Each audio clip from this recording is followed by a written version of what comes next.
¿Qué tal? ¿Cómo andan? ¿Qué dicen? Muy, pero muy buen viernes por la noche. Estamos más que en vivo, escuchando tronar el escarmiento. Truenos, relámpagos, lluvia torrencial. Bueno, un poco en broma, un poco en serio, porque es alerta naranja en el conurbano, en la ciudad de Buenos Aires, en distintos sectores de la provincia de Santa Fe, costa atlántica.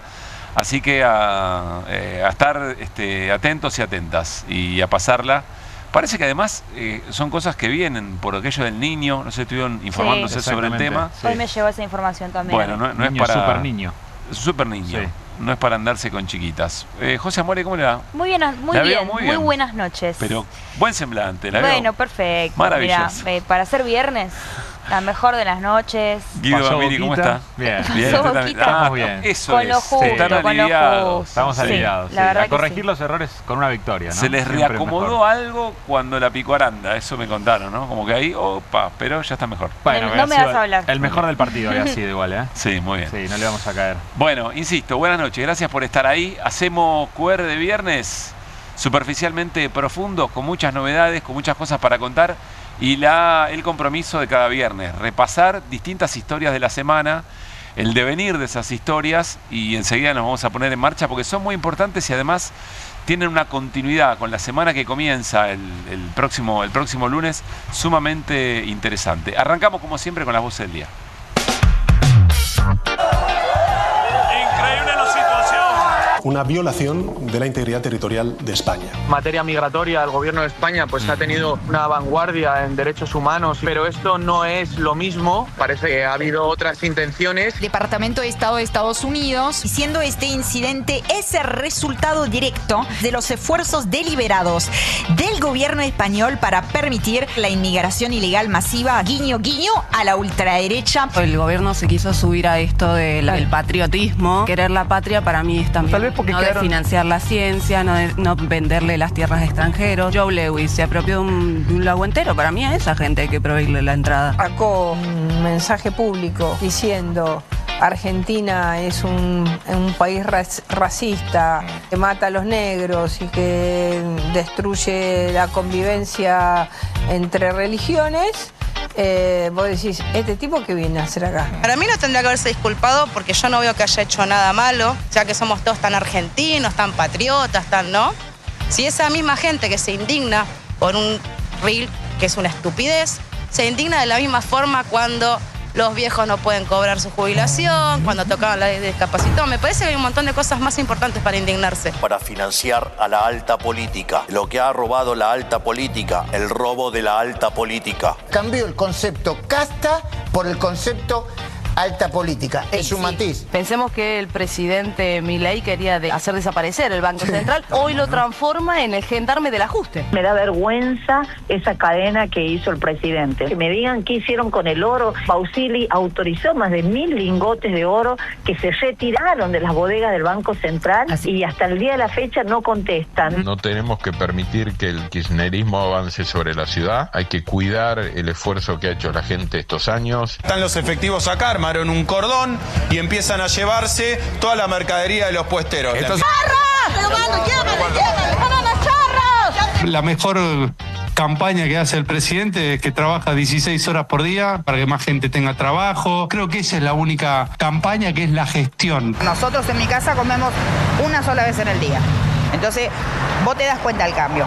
¿Qué será de la Argentina sin las y los argentinos? Defendimos nuestra soberanía en la cancha y ahora lo vamos a defender en las calles. Defenderle tu soberanía son mercenarios. En este suelo fértil, mis raíces arraigadas se bancan sequías y giles en la rosada. Juro ser escudo para que mi patria no se venda. Busco en la memoria para que mi pueblo no la pierda. Bueno, un poco de eso vamos a hablar, porque hay continuidades entre esta semana y la que viene respecto de eso que decía este artista, que tiene que ver con la venta de la tierra en la Argentina, es decir, la soberanía. Pero vamos a arrancar. Una de las historias es la semana del presidente. El presidente tuvo una semana especial, ¿eh? Arrancó fuerte. Creo que lo primero que vamos a ver después es Brasil, si no me equivoco, todo el tema con Lula. Pero claro, arranquemos por la noticia de hoy que tiene que ver con Milei en una entrevista con varias definiciones. Entre ellas, vinculadas a un tal Manuel Adorni. Bueno. No sé si... Se acordó del presidente. Sí. ¿Qué estará? Bueno, ¿qué será de la vida, no? ¿A qué estará jugando en su proyector y en su silla gamer en este momento Manuel escribiendo el libro. Adorni? ¿Está escribiendo un libro? Dijo que iba a escribir un libro sobre la gestión. Mis memorias. Breve libro. Mis memorias desmemoriadas, tiene que llamarse. Mis pendrives, claro. mis memorias digitales. Bueno, hoy Javier Milei en entrevista dijo esto. Hablé hace muy poco, pero lo que ocurre es que en el último tramo, digamos, estuve con muchos viajes y muchas actividades y no he podido verlo. Pero sí, digamos, yo no tengo problemas. Para mí, digamos, Adorni es honesto. Sí. Digamos, de hecho, a ver, me parece la desproporción que hubo todo en el tramo solo por el hecho que tocó el ego de los periodistas. Porque en el fondo, digamos, todo el desastre fue porque dijo: ustedes son solo periodistas. Y se ofendieron. A mí, si me dijeras, vos sos solo economista, yo me siento orgulloso. Yo estoy orgulloso de ser economista. Rara defensa, una ensalada. Yo insisto que cuando el presidente le encuentra en una entrevista aún pautada o aún controlada, por decirlo de alguna manera, le tocan algún tema sensible, difícil de explicación, el presidente hace agua por todos lados, no es un hábil declarante en ese sentido. Lo que pasa es que lo que cambió fue la valoración general de un montón de cosas que en otro tiempo no pasaban el filtro, me da la sensación. Sí, que el presidente podría pensar, tal vez cree que efectivamente Adorni es inocente, pero Adorni no se fue, Adorni le mintió directamente al Congreso de la Nación. No es que ofendió al periodismo. Claro. No, y hasta uno se pregunta qué tanto estaba el presidente al tanto, ¿no?, de los movimientos de Adorni como funcionario. Me refiero a la compraventa de propiedades de altísimo valor, la declaración plano, cuando aparecen estos errores, vamos a llamar, para ser sinceros, no, para ser generosos con Adorni. Un primer mandatario debería tener otra apreciación sobre un funcionario que claramente se las mandó, ¿no? Ya no importa lo que Milei crea o cómo Adorni sea con Milei. Lo que importa es que a los fines de su rol como funcionario público no fue honesto. Pero además, yo insisto, a Adorni no lo acorraló el periodismo. El periodismo hizo lo que eventualmente tenía que hacer con la enorme cantidad de dudas y tratando de seguir paso a paso la investigación, el curso judicial de todo lo que fue ocurriendo con el patrimonio de Adorni. Sí. Los que terminaron acorralando a Adorni fueron los aliados del gobierno y Patricia Bullrich. Y mucho fuego amigo. Sí, no, y el primero que pone todo, la carne al asador para que el periodismo crea que tiene un motivo para investigar, es el mismo cuando sale a decir que llevó a su mujer en un vuelo diplomático porque se estaba deslomando, ¿no? El primero que le falta el respeto, si querés, a la función pública es él, y después el periodismo hace lo que suele hacer el periodismo, que es investigar. Son historias que van quedando un poco lejos, pero miren la vigencia que tendrá, que una de las veces que el gobierno no logró avanzar con la ley de inviolabilidad de la propiedad privada tenía que ver porque si iban al recinto le iban a hablar del caso Adorni. Miren la historia, miren cómo termina todo, ¿no? No estaba en la conversación pública todavía el tema tierras. Seguimos escuchando a Milei, estamos repasando la semana de Milei, pero arrancamos por lo de hoy. ¿Qué más dijo? Prometió una inflación cero a mitad de año y eso no se pudo. Vamos por parte. Yo lo que dije es, la política monetaria tiene un rezago de 24 meses. Nosotros pudimos fijar la cantidad de dinero recién a mitad del 24, que fue cuando terminamos de limpiar el balance del Banco Central. Ahora, la realidad es que si vos mirás la inflación en mayoristas, hubo meses que tuvo deflación, que es la que yo siempre usé. Pero yo entiendo, cómo juegan sucio los medios. Hay periodistas que tienen intereses, y que están más sucios que una papa. Yo eso lo entiendo. Operan directamente para determinados grupos y yo lo tengo claro. Que después, editen o corten o hagan ediciones de lo que yo digo, es otra cosa. Yo sí sé lo que dije. Otra vez, ¿ven lo que les digo? Que hace agua. Milei dijo, agosto, inflación cero. Agosto de este año. Agosto, inflación cero. No. Sí, además se contradice porque el rezago de la política monetaria en otro momento dijo que era 18 meses, ahora dice que es 24 meses. Y encima está Guido. Dice que siempre usó la inflación mayorista y que hubo meses de deflación mayorista, pero seguido de esos meses de deflación que efectivamente hubo, particularmente en algunos meses del 2025, tuviste inflación mayorista del 3,7%.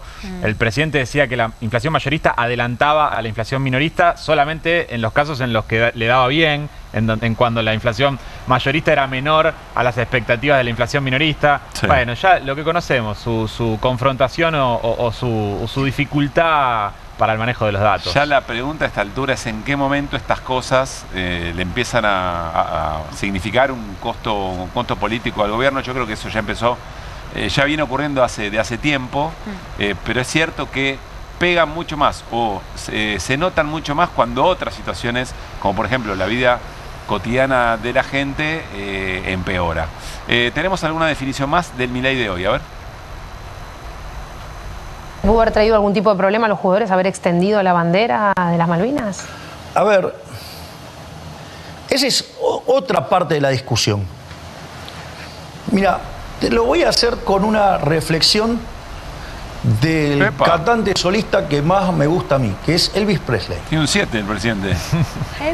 Elvis, digamos, era una superestrella y en un momento, en un reportaje... Elvis. Le preguntan por la guerra de Vietnam. ¿Y sabes qué le dice Elvis? Mire, yo no opino de política. Yo soy alguien que se dedica al entretenimiento.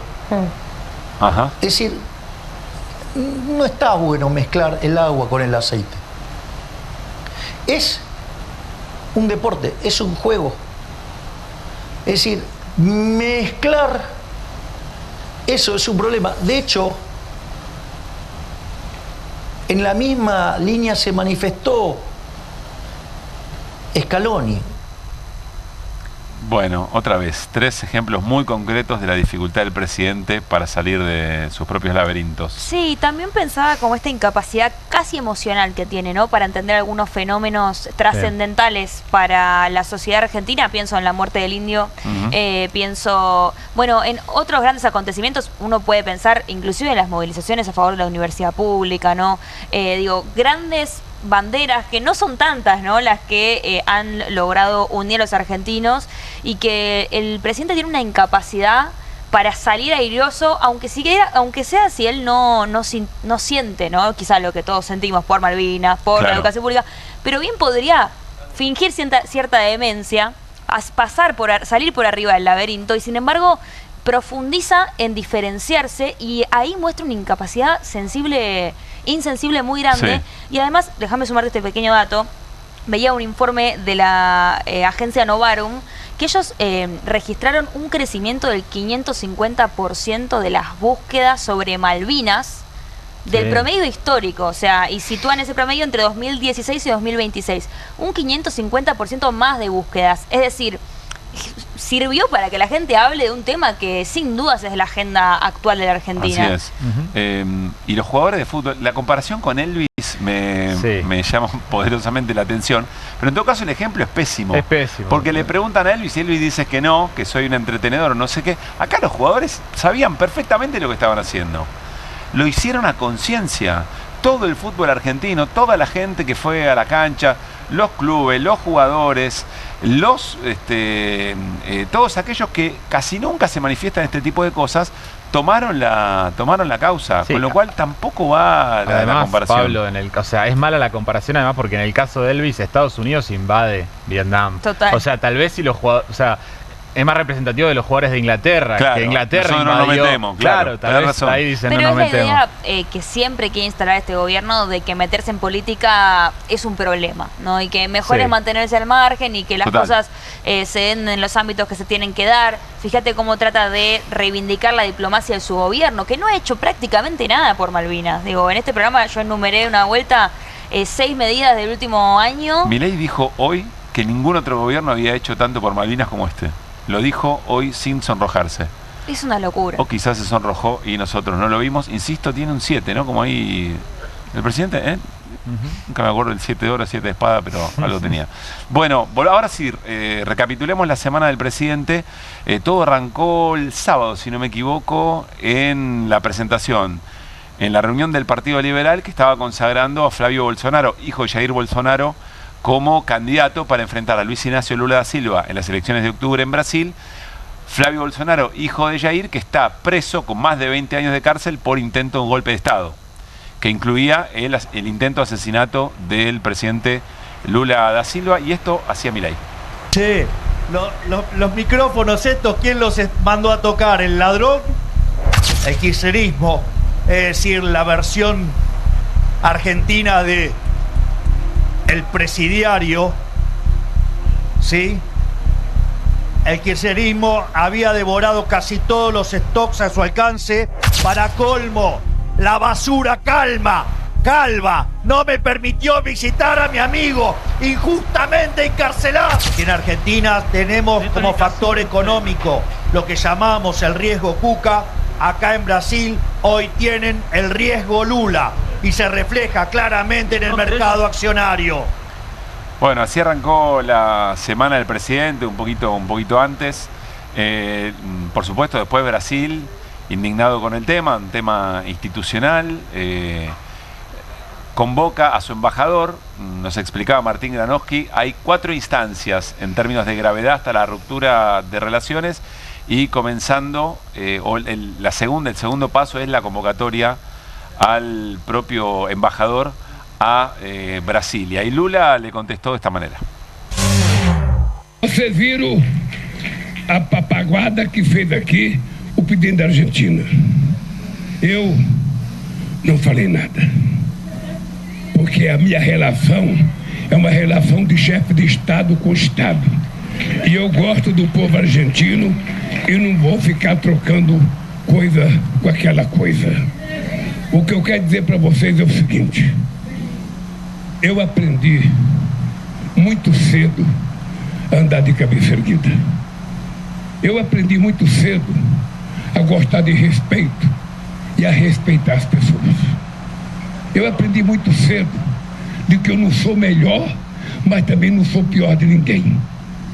De que eu não sou o menos sabido, mas também não sou o mais sabido. Eu apenas quero ser igual e quero ter a oportunidade de fazer tudo que os outros podem fazer.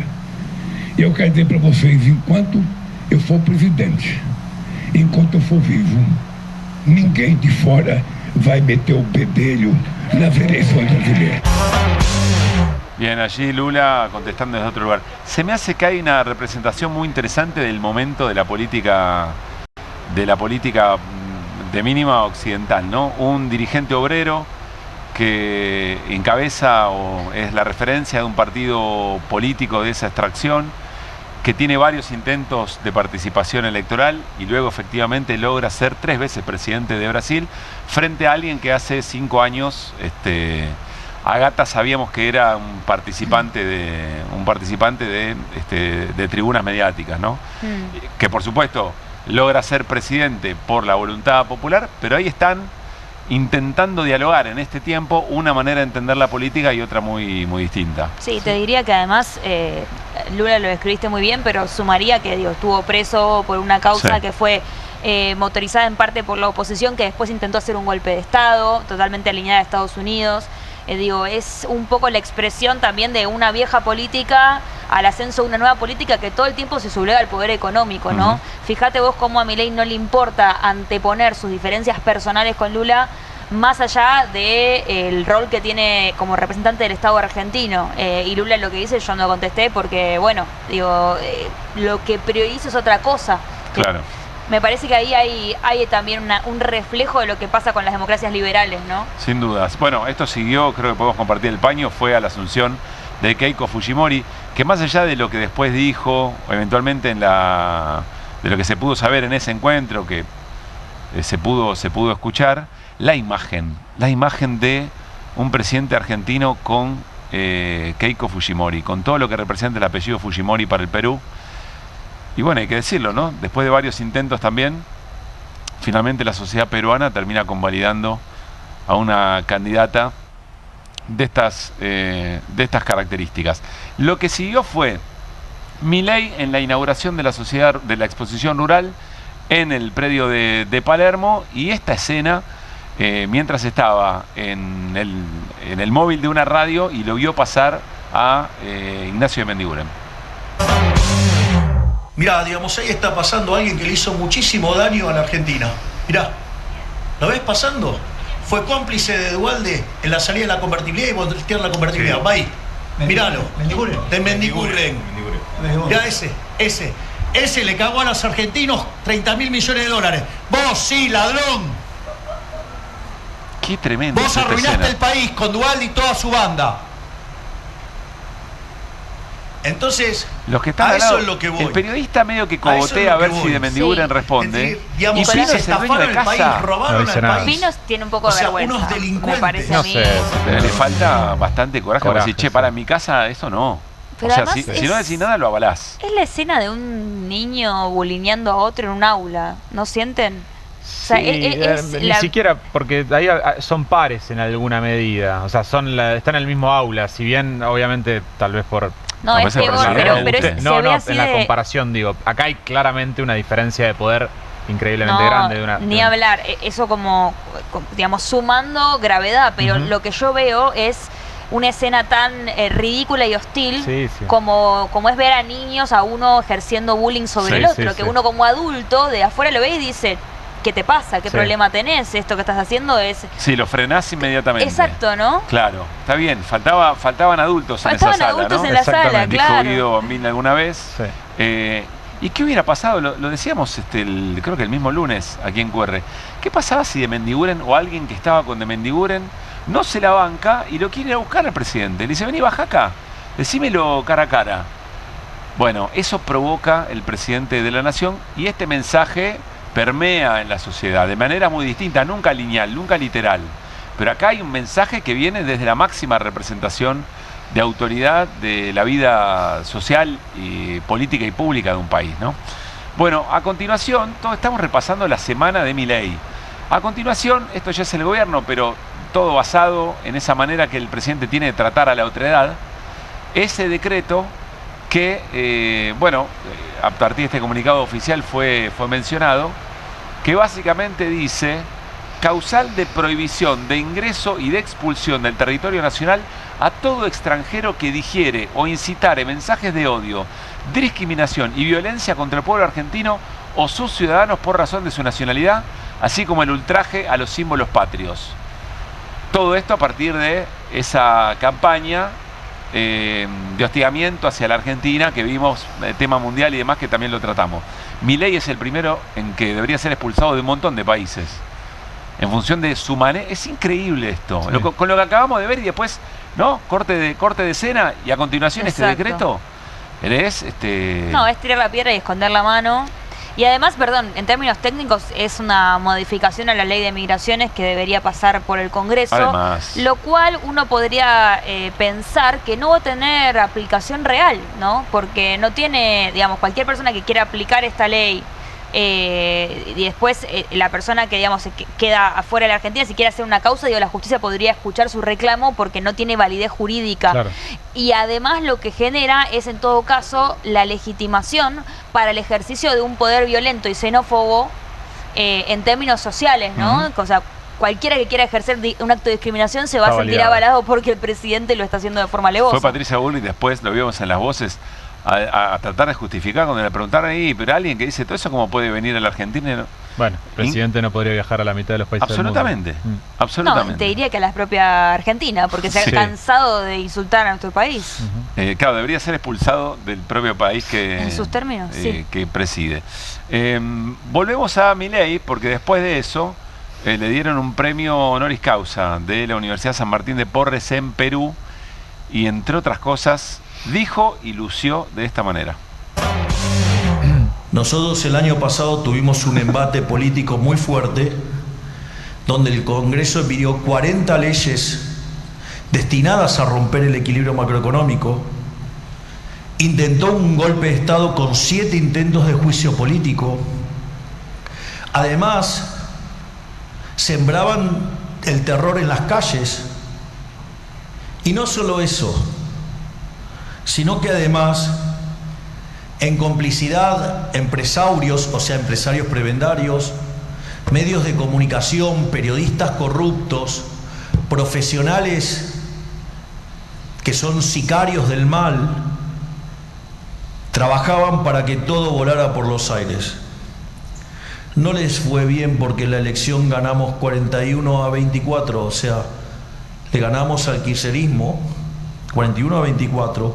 Eso, si hubiera sido una presidencial, implicaba... Bueno, lo primero y obvio, ¿no? Vos habías dicho era Gryffindor, ¿no? Sí, para mí un poco Harry Potter, Sí, el atuendo. Seleccionador que Sí. quedó como por Igual, ahí. Medio raro. En términos narrativos No, debería ese ser es Slytherin, Slytherin, sí. Sí. Que es la casa de Voldemort. Bueno, Era cada un uno da sus rectángulo analogías. perfecto, además, pero bueno. Sí. Yo me imagino a alguien que está en Perú, ¿no? Y está escuchando el discurso de un presidente de Argentina. Dice, intento de golpe de Estado y 7 juicios políticos.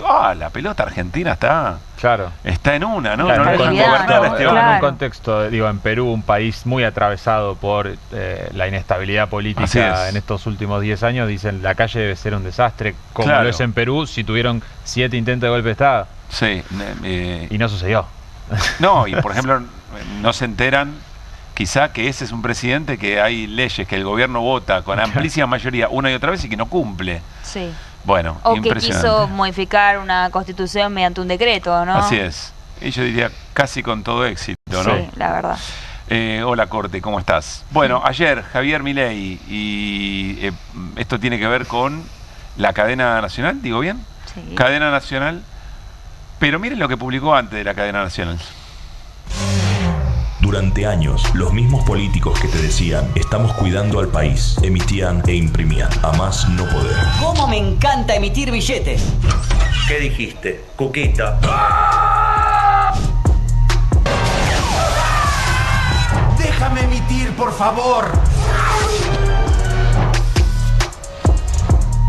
Ahora con la renovación de la carta orgánica no van a poder imprimir más. Cuquitas. Yo me imagino en algún laboratorio de ideas, usinas del pensamiento del presidente, alguien dijo, che, se está estrenando la última de Spider-Man. Claro. Para mí que la rompemos si le clavamos un traje violeta de Spider-Man y lo metemos en un... ¿no? Yo creo que el prompt que meten en la IA agarran las 3 o 4 tendencias que hay en Twitter y bueno, dicen, Total. haceme un Muy video. bueno. Ahora lo pagan Queremos con nuestros conocer el impuestos. O sea, Sí, perdón que lo obvio. diga, Sí. que le abaje así, Con la pero nuestra. digo, Obvio. cada vez que te nieguen, por ejemplo, un subsidio de luz, acordate que sí hay plata para los videos de IA. Litros y litros de agua para refrigerar computadoras para los prompts que generan esta pieza audiovisual. Cuando Impresionante. Bueno, esto por la cadena nacional, en la que ayer anunció un proyecto de reforma de la ley, de la Carta Orgánica del Banco Central, y entre otras cosas dijo esto. Es la foto en realidad, queríamos reparar en la foto, porque lo que dijo, ayer lo analizamos bastante, pero esta foto es impresionante también, porque está el presidente leyendo el discurso de cadena nacional, y al lado perfectamente podríamos darle play y los que están alrededor no se mueven. De un lado parte del gabinete y del ejecutivo, y del otro lado la plana del equipo económico, digamos, Sí, ¿no? sí, Daza, Caputo, Sturzenegger, Bausili. Incluye a Bausili en un exactamente. nada Independiente Banco Central, que es un poco el grito de guerra del... Y Berning, el vicepresidente. Y el vicepresidente del Central. también. Esta escena a mí ya me parece un montón. O sea, todos sentaditos, casi sin moverse, escuchándole al presidente dar un discurso por cadena nacional. Que fue la lectura de su artículo, ¿no? Porque fue la lectura más o menos del artículo que había escrito hace 2 días en Clarín. En Clarín, No, el exactamente, diario Clarín. Bueno, muy bien. Creo que hasta acá, ¿no? La semana del presidente, la verdad, muy, muy activo. Me parece que también da cuenta de todo lo que el presidente quiere recuperar en términos de centralidad, con su histrionismo, con su violencia, participando en distintas cosas que nada o poco tienen que ver con la investidura presidencial, quizá como reflejo de encuestas de todo pelaje que lo dan muy abajo en términos de imagen. Vamos a seguir analizando otra de las imágenes de la semana, que es la siguiente, miren. Es la visita de Kristalina Georgieva, la titular del Fondo Monetario Internacional. Esta imagen lo resume todo. Es Kristalina Georgieva visitando Loma Campana, que es uno de los yacimientos más importantes de Vaca Muerta, lugar del que saldrán los dólares para efectivamente pagarle al Fondo Monetario Internacional, aquí con Caputo y con Marín, el titular de YPF. Pero muy fuerte esta imagen desde lo simbólico. Hoy, ¿no? Pablo, vos sabés, salió el dato del balance cambiario del Banco Central, de cuántos dólares compró la gente en el mes de junio. Sí. O sea, se compraron 2.000 millones de dólares. ¿Eso es mucho o poco? Muchísimo para un mes, muchísimo. Y giros de utilidades de las empresas que giran al exterior, que ahora están habilitadas, algunas empresas, por 1.000 millones de dólares. ¿Qué quiero decir con esto? Que es lógico que Cristalina visite la fábrica de dólares porque está preocupada cuáles son las vías de escape de los dólares de la Argentina, de los dólares que produce la Argentina, ¿no? Porque las demandas parecen ser infinitas por parte de las personas y por parte de las empresas. Que le pregunte al que tiene al lado, ¿no? En la foto. Sí, claro, efectivamente. No sé, pienso. A su derecha, Luis Caputo. Exactamente. Bueno, visto de la pantalla a su izquierda. Pero la imagen lo dice todo, insistimos, es un recurso estratégico de la Argentina y allí el Fondo Monetario Internacional poniendo el pie. Y después nos quieren convencer que la ley de tierras que se va a votar en el Senado el jueves que viene es solamente una carta de invitación a las grandes inversiones, ¿no? Y no que va a pasar esto mismo con otros de los recursos estratégicos que además ya están extranjerizados en la Argentina. Digo, estamos llegando tarde a esa conversación. Bueno. Sí, salvo YPF, no tenemos, por ejemplo, en la minería una empresa como sí la tiene Chile, con una participación mayoritaria por parte del Estado que le permite, bueno, no solo tener dólares, sino también cobrarse regalías, por ejemplo, de recursos fiscales por parte de sectores estratégicos de la economía. En el recorrido, bien digo, de Cristalina se lo lleva por la Argentina, hubo conferencia de prensa y esta frase va a quedar para la posteridad. De subsanar o de curar ese miedo que viene del pasado. Así que bueno, ¿están listos? Los argentinos de la sala, ¿están listos? Porque no va a ser, no voy a ser yo, van a ser ustedes, ¿no? ¿Pueden ser perseverantes para hacerlo? Sin duda, sin duda. ¿Pueden ser perseverantes? Los argentinos, el pueblo argentino, ¿puede ser perseverante para transformar el país? Tremendo. Yo, Pablo, escuché a Liliana Franco, no sé si la escucharon. Acreditada, periodista acreditada en Casa Rosada, que ella plantea que Cristalina la mira a ella y parece que ella es la que termina respondiéndole que, digamos, a partir de su experiencia no podía garantizarle lo que estaba pidiendo Georgieva. Claro. Nada, me parece que un fiel reflejo de que no encontró una respuesta a la que quería, ¿no? En la primera plana tenía a los funcionarios, tal vez ellos podrían haberle hecho. No, pero además ella diciendo, mira, hay que hacer esto, el rumbo es este, que es el rumbo del ajuste. Ya van 3 años, ¿no? Sí, 2 años. ¿Con qué? ¿De gobierno de gobierno? Y 2 años y 8 meses. 7 meses. Sí. Estamos un poquito antes de 8 meses. Casi 3 años. De un ajuste brutal. Y a los 2 años y 8 de mucho ajuste, llega la titular del fondo y dice, ¿están listos? ¿Esto para más? ¿Qué? ¿Para cuánto más? ¿Cuánto más? ¿Cuánto? Y dice, no voy a ser yo, son ustedes. Sí. Y uno imagina la motosierra inmediatamente. Muy, pero muy fuerte. Otra de las cosas que dijo Lagarde es, no estoy acá para prestar plata. Georgieva, perdón. Parecido, qué fallido ese, Sí. No sos vos, es la historia de Argentina. Sí. ¿Viste el jugador que le hace un pase y el jugador está pensando en la próxima jugada, se olvida de parar la pelota y se le va por abajo de la suela? Claro. Bueno, algo parecido. Porque dijo, no estoy acá para, no necesita más plata el Fondo Monetario, no le vamos a prestar más plata, Argentina no necesita más plata. Inmediatamente viajamos en el tiempo y fuimos a la que nos rompió el corazón. Nos dijeron, enamórense de Lagarde, nos dijo Macri. Christine Todos Lagarde. Enamorados de Christine, y nos rompió el corazón y recordamos esto. All right. Well, first of all, let's make that very clear. I'm not here to negotiate any kind of program. And I'm not in the business of lending, because Argentina does not need that. Argentina does not ask for that. And I'm here que estaba... for the G20, and I have the huge privilege. Bueno, ¿se acuerdan cómo terminó la obra, no? Otra vez, se corta la escena y en la escena siguiente, 50 y ¿cuántos mil? En total, 57.000 millones de dólares, Pablo, el stock de deuda. Sí. Que era preventivo, además, que no era para tocar después, bueno.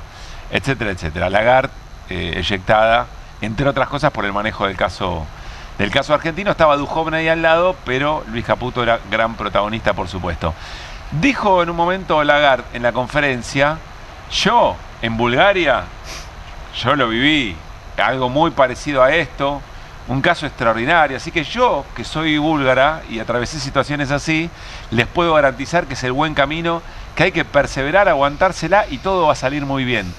A alguien le hizo ruido el ejemplo de Bulgaria. Álvarez Agi, miren lo que cuenta. Cuando un economista estudia experiencias de transición entre modelos económicos, o sea, eras comunista y vas al capitalismo, ejemplo, Unión Soviética, Rusia, Bulgaria está entre las experiencias más traumáticas en la historia. O sea, es como la peor. Y básicamente porque el problema de Bulgaria se solucionó de una manera muy tortuosa, es que hubo un éxodo de 1/3 de la población. La más tortuosa, y termina con el éxodo de 1/3 de la población. Bueno, en fin. En medio de todo esto, Ricardo Arriazu, economista, uno de los asesores en su momento de las políticas económicas de Martínez de Hoz durante la dictadura, se confesó, ¿no? Él mismo dice, me fui un poco de... me hablé de más, dice Arriazu, cuando le preguntaron sobre cómo seguía todo esto. Todo esto es el plan económico del gobierno, miren.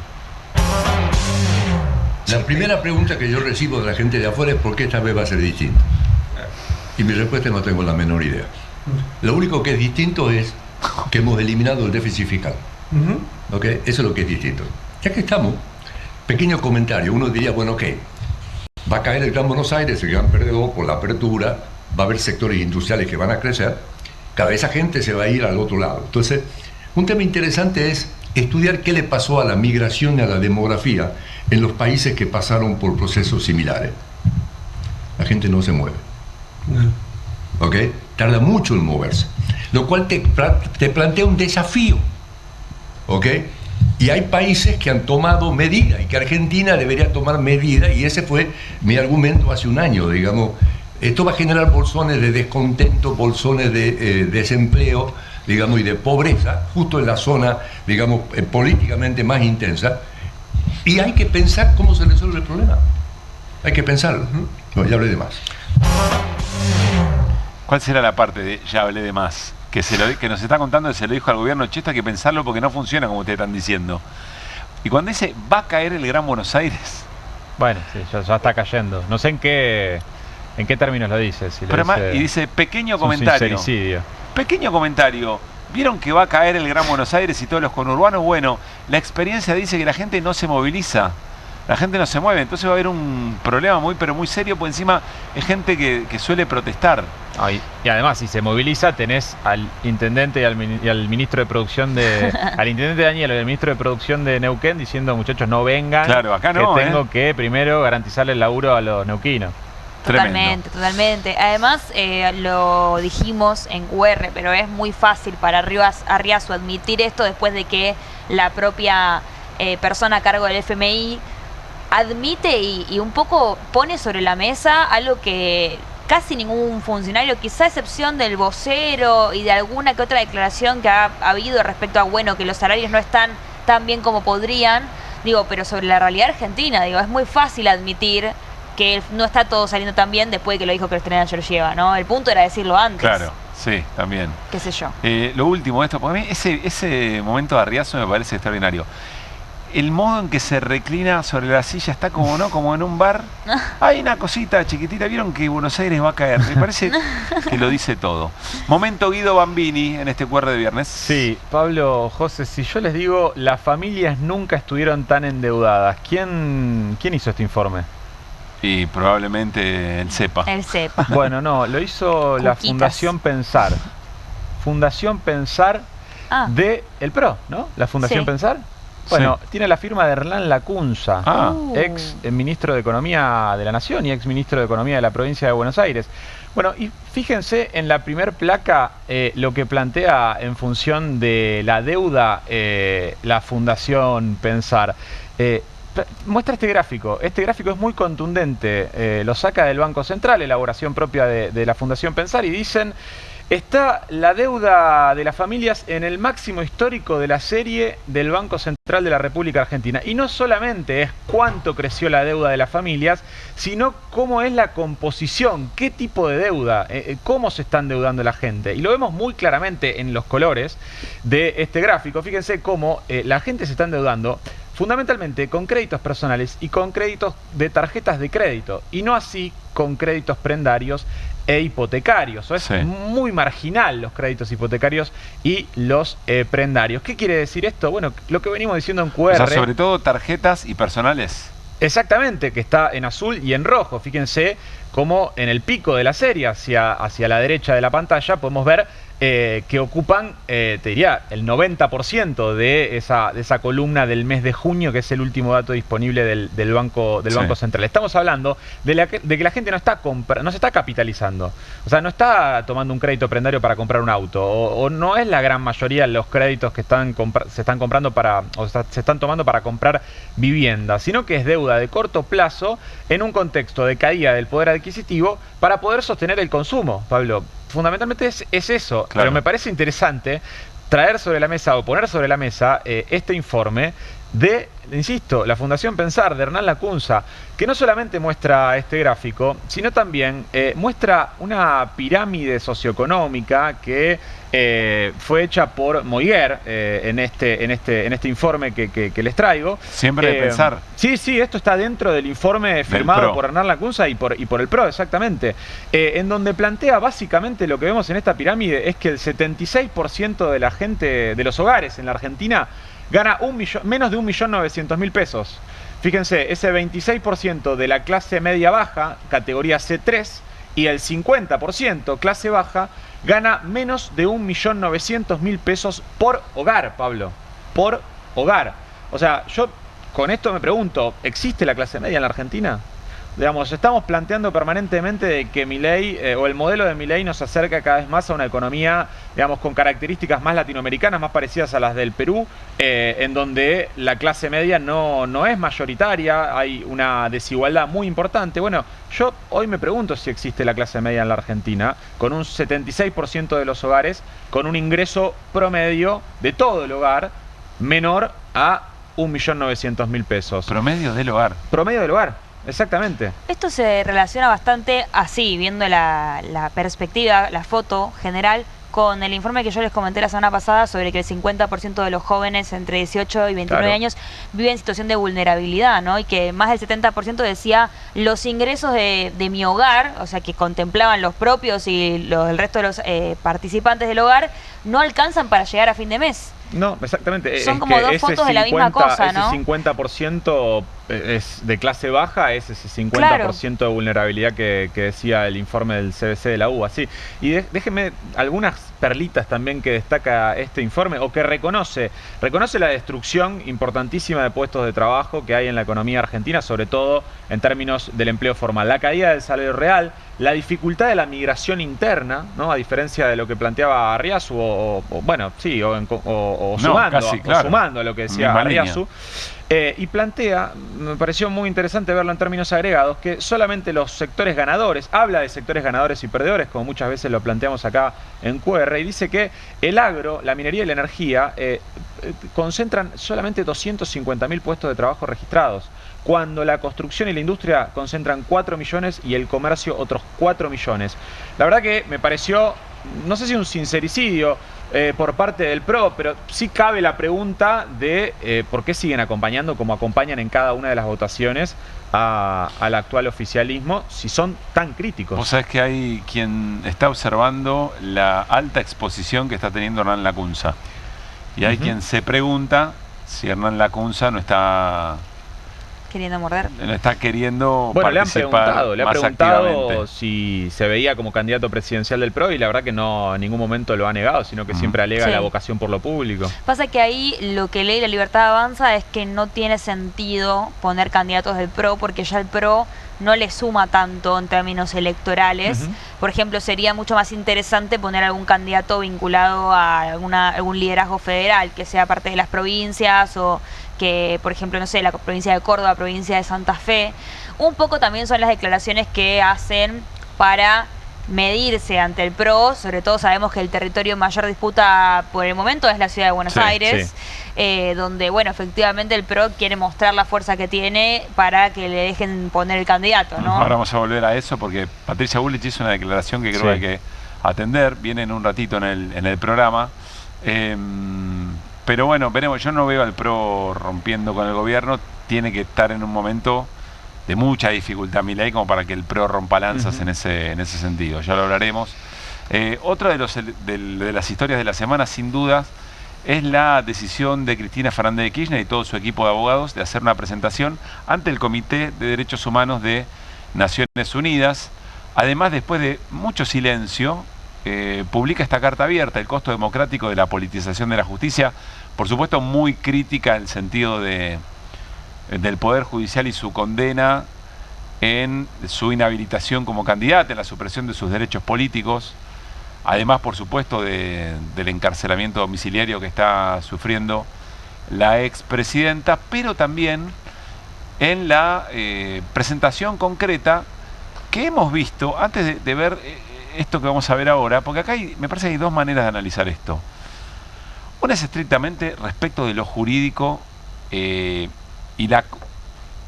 la posibilidad concreta que tiene este planteo de reabrir o de invitar de forzar una revisión del Poder Judicial en la Argentina de la condena a Cristina.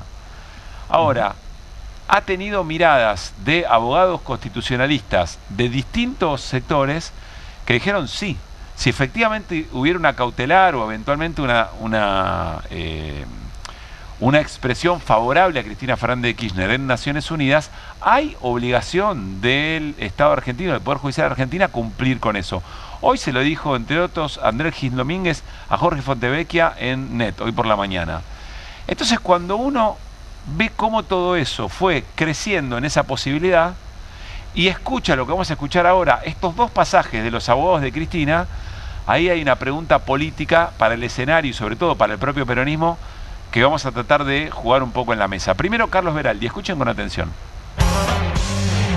Si existe una instancia que se llama recurso de revisión, esa posibilidad de articular el recurso de revisión hace que esa sentencia técnicamente no esté firme, por lo menos en algunos aspectos.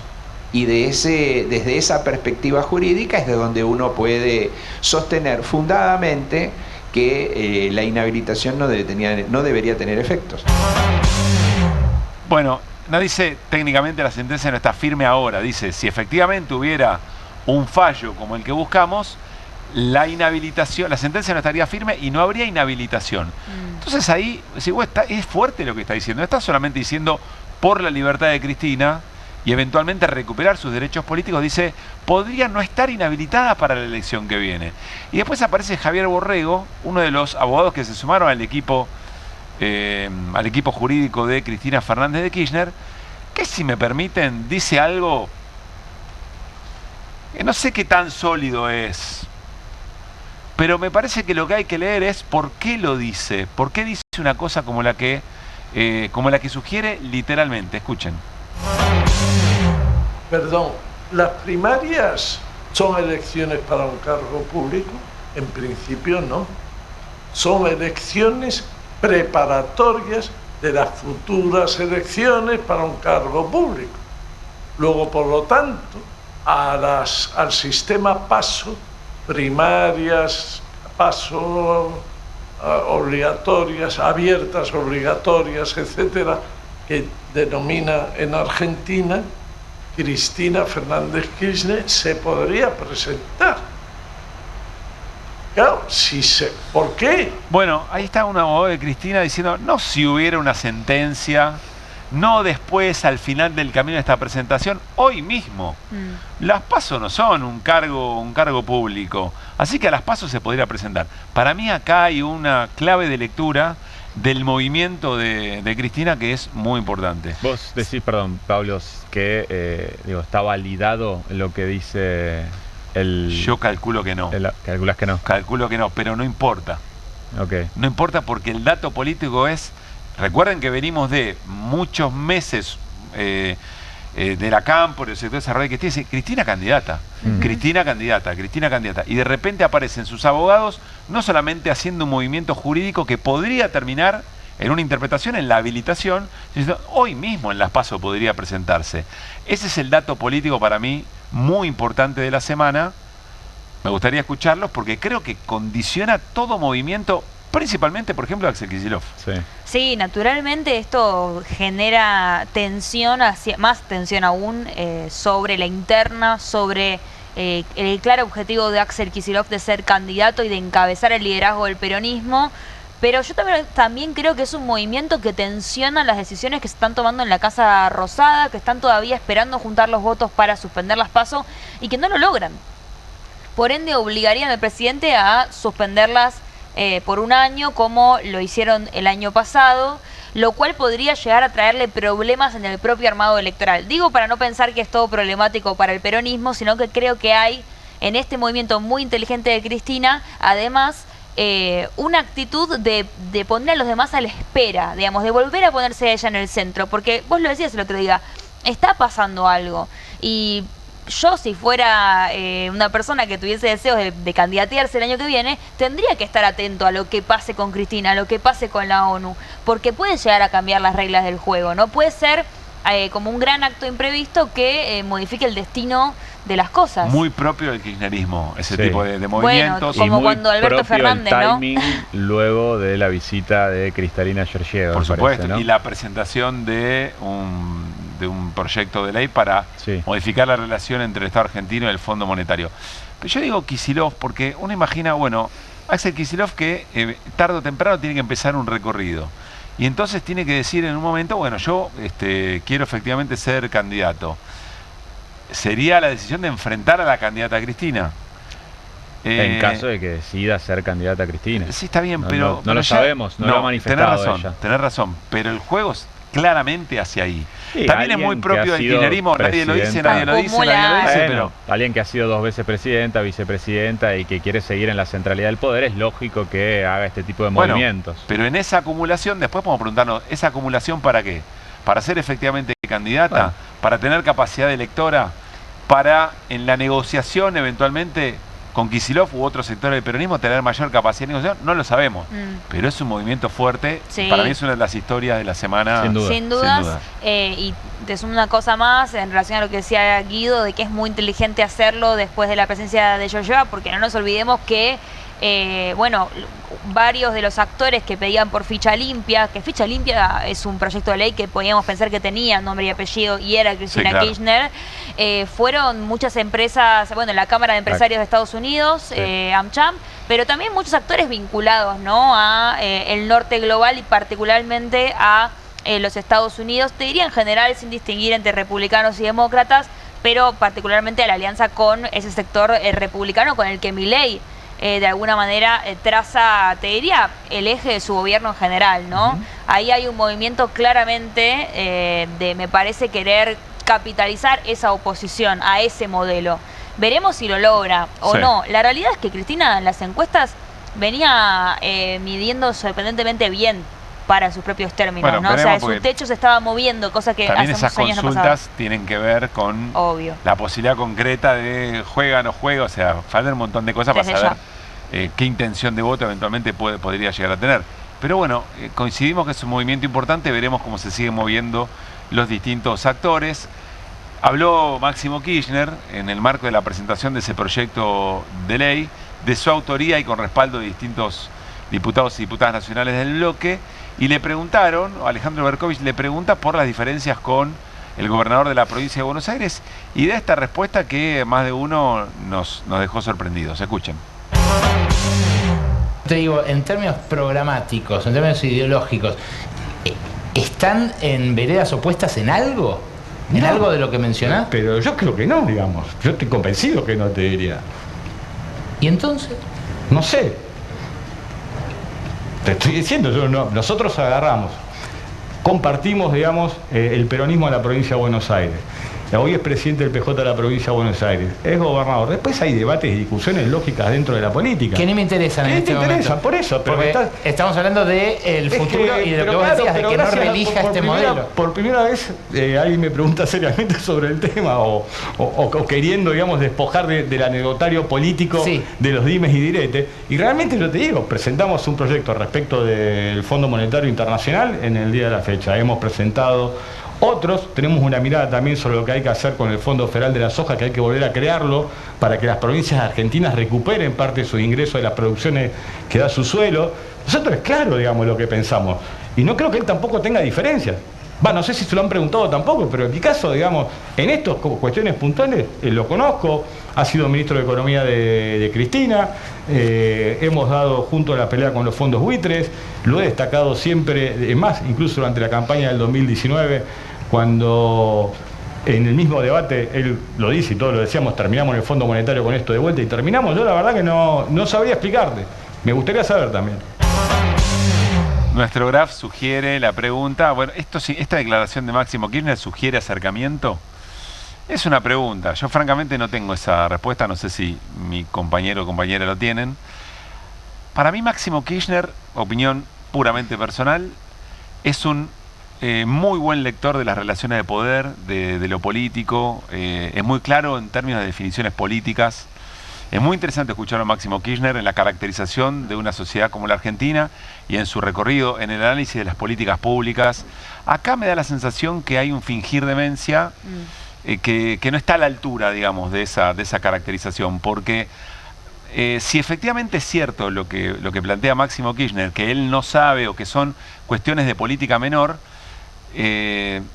yo no voy a asigno responsabilidades por igual a esta altura, ¿no? Pero tanto desde el kirchnerismo como desde el cristinismo más cercano han puesto esas minucias por delante de una discusión política. Sí, no solo porque no nace de la nada esa pregunta que le hace Eso te iba a decir, ¿no? Me parece que hay una respuesta de Máximo Kirchner que a su vez, digamos, lo vimos recién en Máximo, pero se puede ver en otros funcionarios, tanto del axelismo como de la cámpora, que es que cada vez que quieren hablar, ya sea para criticar alguna cuestión vinculada al gobierno nacional o para reivindicar una política propia, terminan siendo, digamos, eclipsados por la interna, ¿no? Y siempre hay como un intento de salir de esa conversación con una chicana, con la idea de, bueno, no estamos hablando de lo importante. Perfecto, pero es evidente que no vamos a poder hablar de lo importante hasta que eso no se resuelva. Y no es por una mala decisión de los medios de comunicación y de los periodistas, es porque ellos son los encargados, ¿no? De revivir la interna cada un par de semanas con algún comentario picante. Claro, supongo que lo decís cuando dicen, no, te agradezco que me lo preguntes porque nadie me lo pregunta.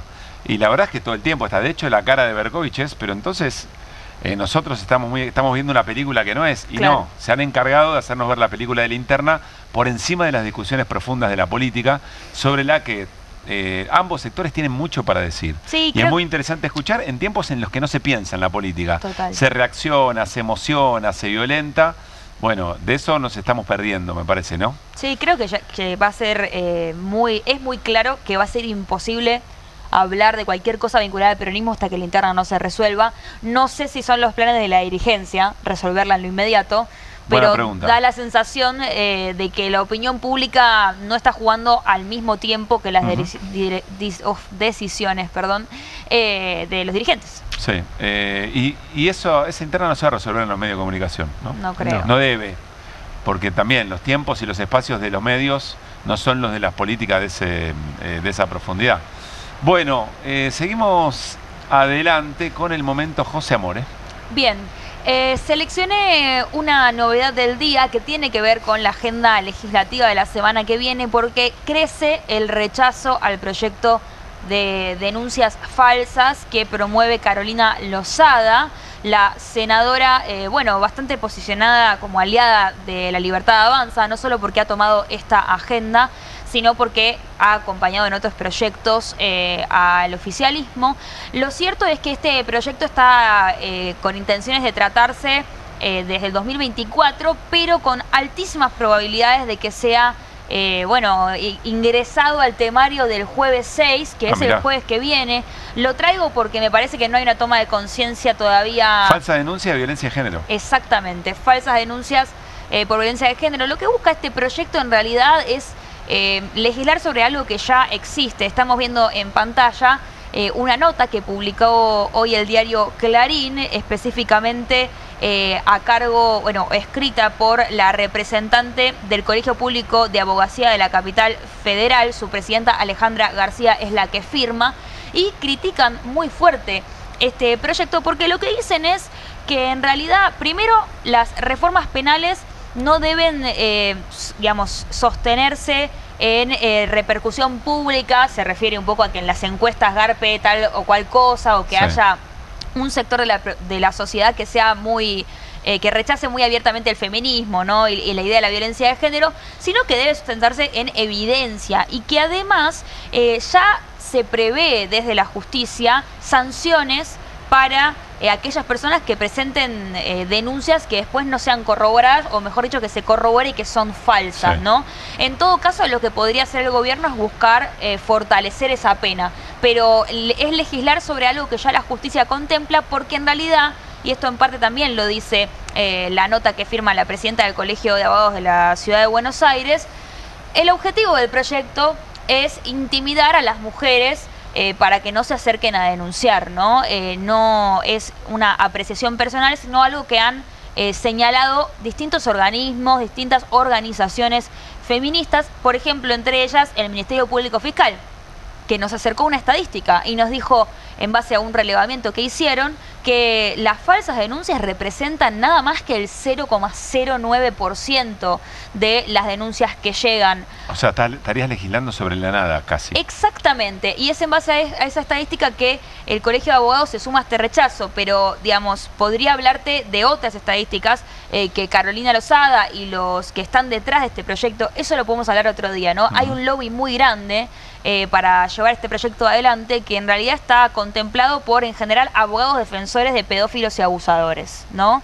De casos que fueron comprobados en la justicia como tal. Y es bastante polémico porque lo que no dicen es que el 40% de las víctimas que denuncian son niños y niñas, ¿no?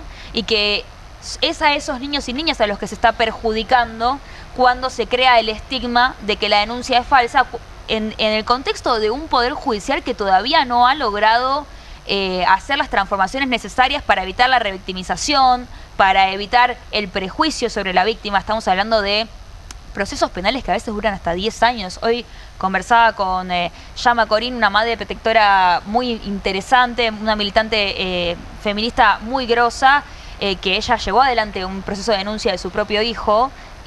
El proceso empezó cuando la hija tenía 9 años y pudo declarar en la justicia, su hija víctima de abuso por parte de su progenitor, pudo declarar cuando tenía 18 años. Fíjate cómo la vida de esa niña abusada terminó estando 100% atravesada por un proceso traumático como es denunciar. O sea, lo que se quiere señalar acá es que no hay falsas denuncias, sino que faltan denuncias. Y ya me acercaba a una estadística que también trabajan algunos abogados especialistas en el tema, que es de cada 1000 casos, 100 se denuncian y uno de ellos logra que se haga justicia, ¿no? Digamos, en la mayoría de los casos es muy difícil probar en los términos que la justicia plantea los abusos infantiles. Sí se puede comprobar el trauma, pero o porque prescriben y demás. Digo, son casos muy sensibles en los que todavía falta que la justicia trabaje. Bueno, para Carolina Lozada y todo su equipo de abogados detrás, esto no es así, así que veremos qué pasa el 6 de agosto, pero en todo caso un motivo más para movilizarse, ¿no? Gracias, José. Nos vamos a ir a una pausa y todavía nos queda bastante, QR de viernes superficialmente profundos. Movete a las promos que querés, movete a las promos que buscás, movete a Credicop.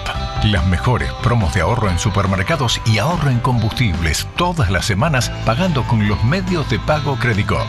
Más promos como estas, movete a nuestras redes, movete a Credicop. Movete a un banco distinto.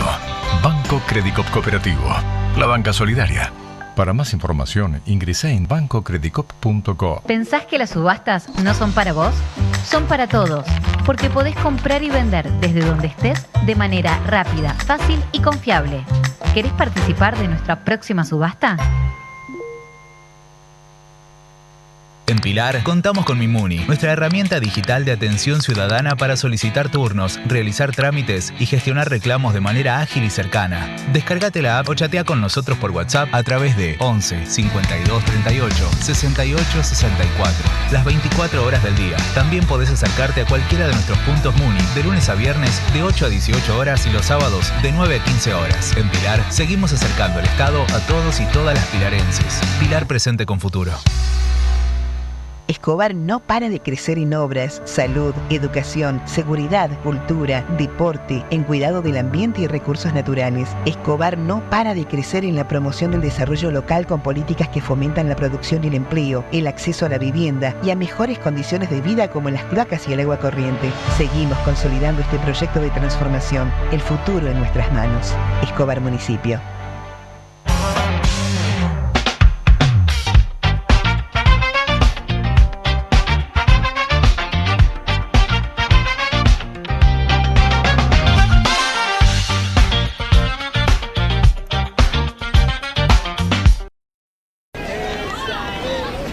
Imagínate vivir en Suiza y perderte de esto. ¿Querés un mate? Perderte de los que quieren argentinizar al mundo. Al que ve que necesitas una mano y ya te está sudando. Perderte una jugada. Vamos Argentina, que es pura historia.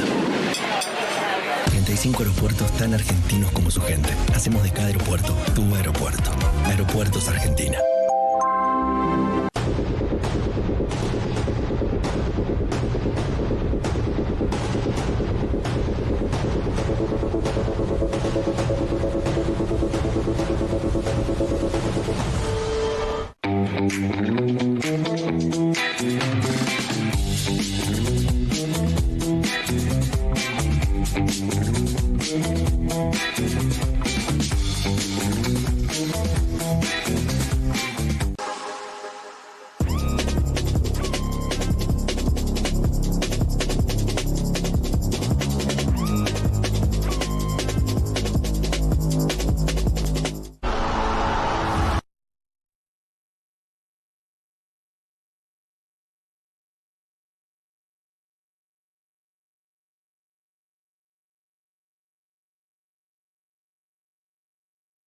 Con Telecentro, el verdadero planazo es en casa. Pedí tu Deco 4K con tecnología Android TV más la mejor internet de 700 megas Wi-Fi 6 a solo 35.999 pesos.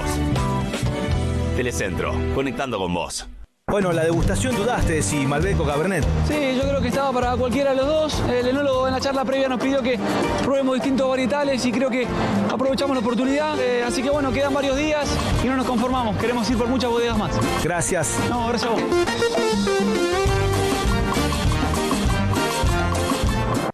Qué hermoso que es Neuquén. Soy Mariano Martínez. Mis primos recorrieron todo Neuquén.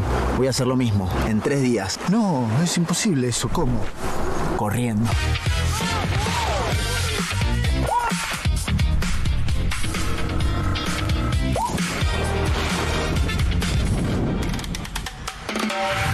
Todo esto es Neuquén.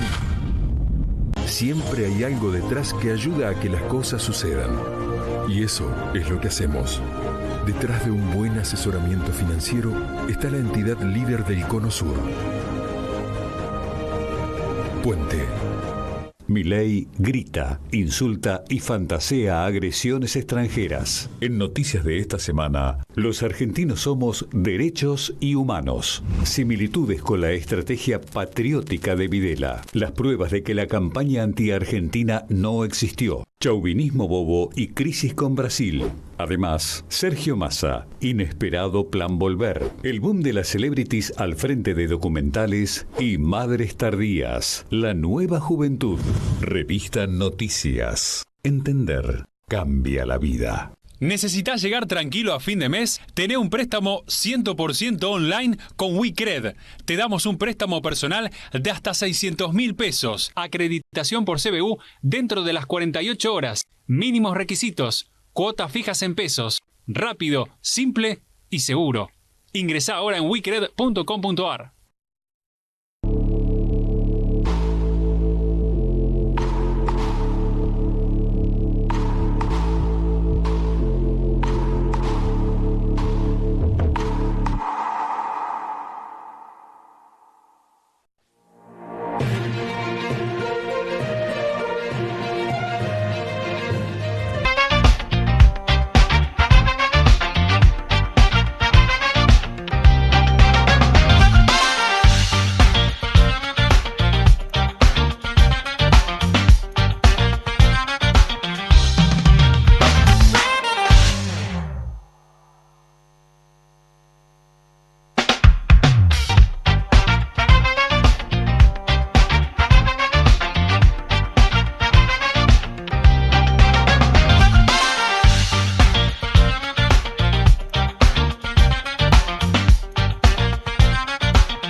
Muy bien, seguimos haciendo QR en vivo. Tremendo lo que llueve en Buenos Aires y alrededores.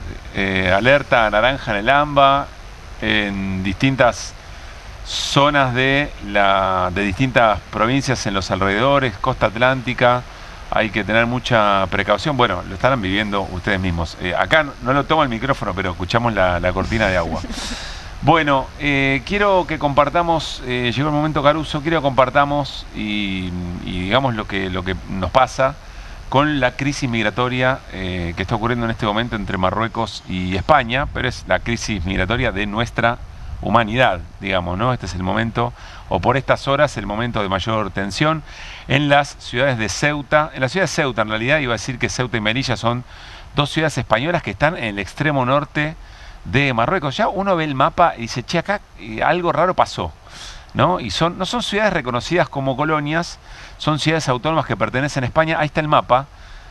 Dentro de ese círculo rojo está efectivamente Ceuta, en el norte de Marruecos. Solamente historias de coloniaje y distintos conflictos y guerra pueden explicar que eso sea España. De la misma manera que Gibraltar sea Reino Unido, digamos, ¿no? Allí en España. Y son 50.000 personas, o alrededor de 50.000 personas, que en 48 horas pasaron por un vallado o eventualmente nadaron alrededor de un espigón, que es lo que separa a las últimas ciudades de Marruecos antes de la valla de Ceuta. Varios migrantes fueron regresados hacia Marruecos. Estuvo allí presente Pedro Sánchez. Muy comentada esa camiseta de Boca, ¿no? Pero la imagen es realmente tremenda, tremenda, que puede tener muchas narraciones. Por un lado, hay varias puntas, pero dicen que se viralizó la posibilidad de que se abriera la puerta de la valla de Ceuta y entonces atribuyen eso a algún tipo de operación contra Pedro Sánchez por la relación que tiene el régimen marroquí respecto del gobierno de Sánchez. Al mismo tiempo, Italia y Francia cierran las vías de libre circulación como un gesto también hostil respecto de la propia gestión del conflicto por parte del gobierno de Pedro Sánchez. Miren esta escena, porque allí se observan esas flechas naranjas, si se quiere ingresar por tierra para pasar la frontera y eventualmente ese paso a nado por el espigón que ya tiene más de 50 muertos, y después algunas de las imágenes de la localidad de Ceuta que tiene 80.000 habitantes e insisto, en 48 horas pasaron 50.000 personas. La pregunta es, bueno, ¿por qué fueron tantas personas allí? Ahí esa viralización de las que les hablo, veremos cómo sigue toda esta historia, pero tienen las complejidades de las tensiones regionales, digamos, ¿no? Pero sobre todo esto se da sobre el fondo de desigualdad que hay, yo diría estructural, respecto de las relaciones coloniales entre Europa y África. De eso se habla bastante poco, porque en definitiva, sea lo que fuera, nadie que migra con nada puesto, ni se desespera ante la posibilidad, si tuviera una vida digna allí donde reside. Es decir, de fondo lo que impulsa es la desigualdad y las pésimas condiciones de vida de toda corriente migratoria, históricamente.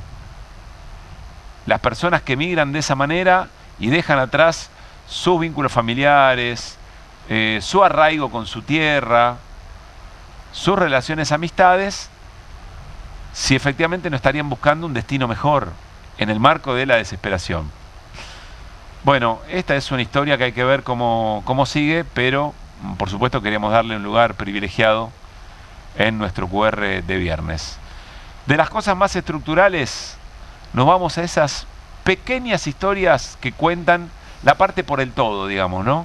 Un gobierno que es capaz de cerrar un coro nacional de niños y niñas, uno podría decir es capaz de cualquier otra cosa. Aquí está la noticia contada por nuestro diario Perfil. Milei disolvió el coro nacional de niños, el motivo detrás de su decisión y con qué piensa reemplazar esta histórica agrupación. Vamos a compartir parte de lo que hacía este coro de niños y niñas frente a la Casa Rosada ayer.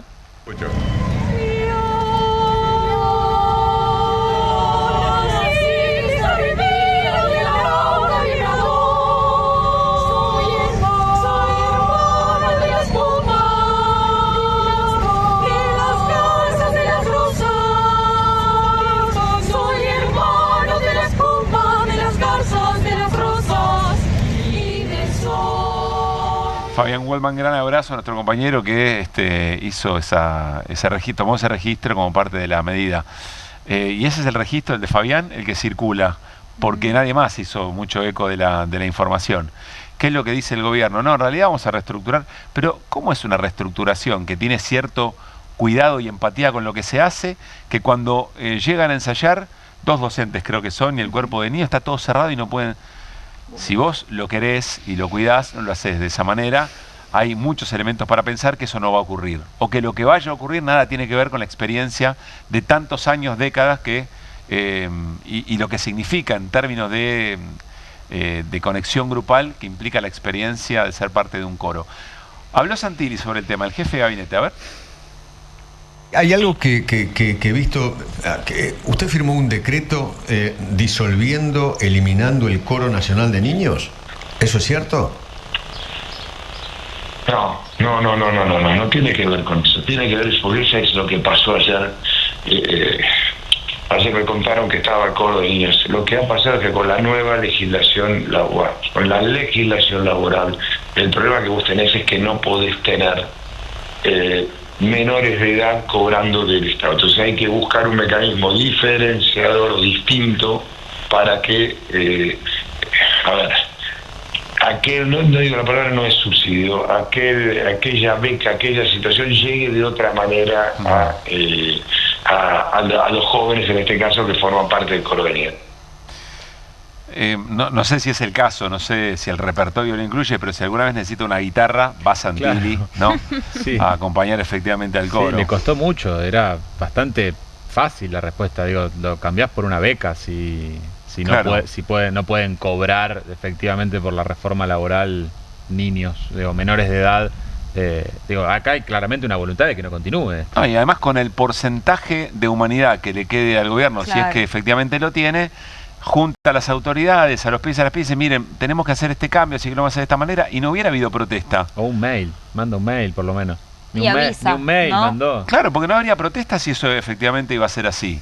Ahora, nos enteramos de esta noticia porque estaba Waldman ahí, porque Nelson por suerte, Castro también se hizo cargo porque le interesa la música. Claro, pero imagínate la cantidad de otras organizaciones barriales que se fueron, o espacios de contención que generan comunidad, que se van cayendo por la decisión política de un gobierno que además no tiene el coraje de decir, los niños no tienen por qué estudiar arte, porque no sirve para nada. Que algunos meses en la ciudad de Buenos Aires veíamos cómo Jorge Macri también cerraba algunos talleres, si recuerdan, de barrios vulnerables, talleres musicales, también no recuerdo en qué barrio puntual. Bueno, Ravier no tiene uña de guitarrero, pero Santilli le da a la guitarra que da calambre.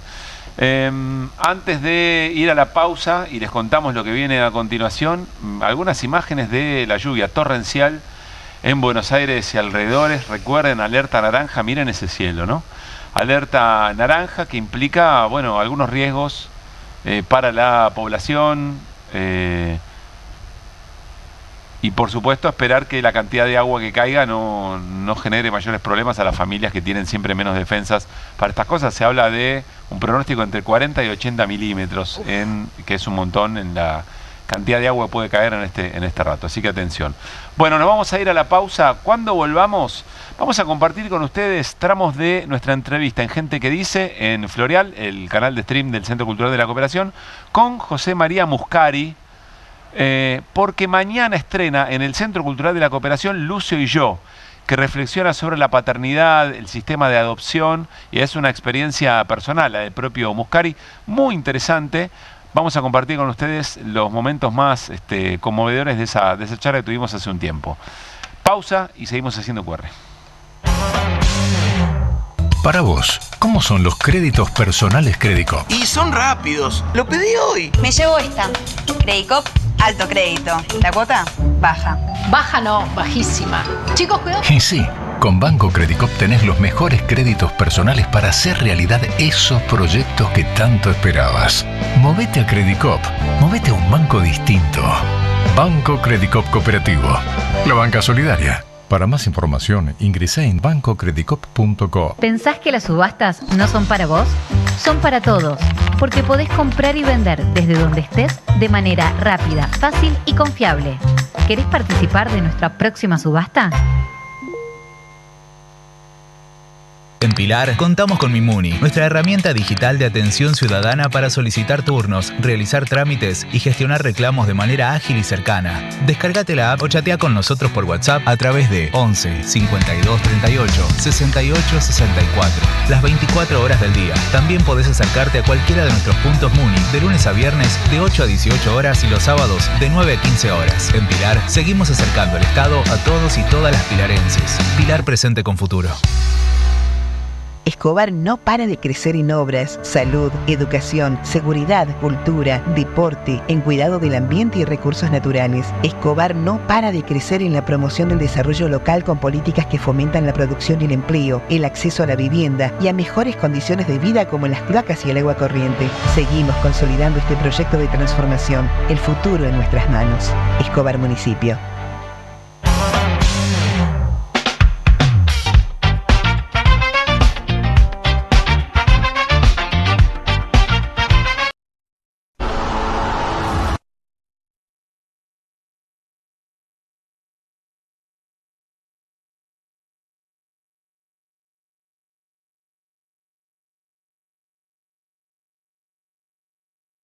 La muerte del Indio Solari cierra una etapa irrepetible del rock argentino, pero abre otra, la de su legado. Noticias presenta La leyenda después de la leyenda, una edición especial de 100 páginas para recorrer la vida, obra y trascendencia de un artista que ya se convirtió en mito y en un fenómeno de la cultura popular. Revista Noticias. Entender cambia la vida. Perfil presenta 2 colecciones de cuchillos Smart Cut de excelente calidad. La colección Oro Rosado, hoja de acero inoxidable con recubrimiento color oro rosado que mejora la resistencia al desgaste, a las rayaduras, a los golpes y a la corrosión. Y la colección Gradiente, hoja de acero inoxidable con recubrimiento antidesgaste con un diseño moderno y colorido que hará lucir tu cocina. Encontralos en todos los kioscos del país. Fascículo más cuchillo a tan solo 17.900 pesos. Te sobra calle, te sobran gigas. Ahorra tus datos. Salí a la calle y a las esquinas. Te sobra calle, te sobran gigas.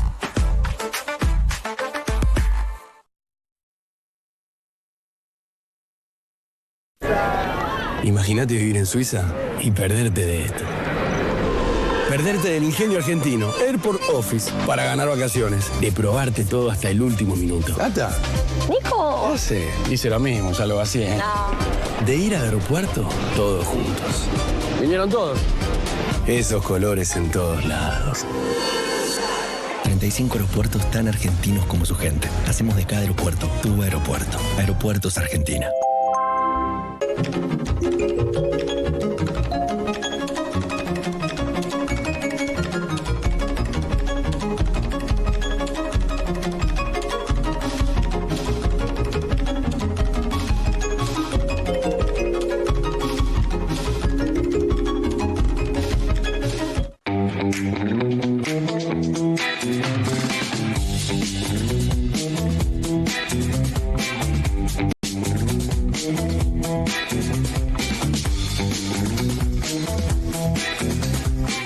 Siempre hay algo detrás que ayuda a que las cosas sucedan.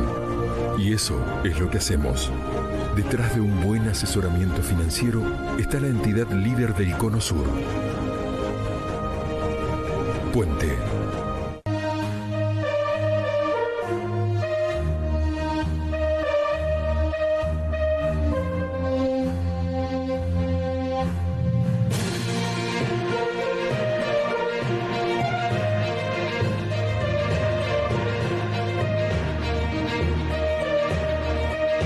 Esta semana en Revista Caras, exclusivo, Brenda Asnicar. El verdadero rockstar hoy es el que se cuida. A los 34, la ex Patito Feo reedita el éxito de su infancia en un show junto a Laura Esquivel. Soltera y recién llegada de su gira europea, cuenta cómo cambió su relación con el éxito. Wanda, romance a la italiana en plena batalla con Icardi. Pampita y Vicuña, vacaciones ensambladas. Y además, Máxima hace historia como reina del orgullo. Todo esto y mucho más en Caras, que ya salió.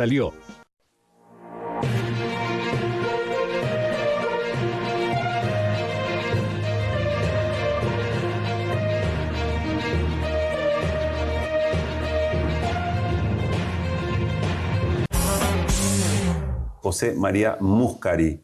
Muy buenas tardes. ¿Cómo estás? No nos conocíamos para nada. No. Lo cual no tenemos ni idea de lo que puede llegar a ocurrir. Sucederá lo que tenga que suceder. Salto al vacío. 30 años de director teatral, más de 70 horas o 70 o por ahí. Sí. Sos muy prolífico. Bueno, son un montón, sí.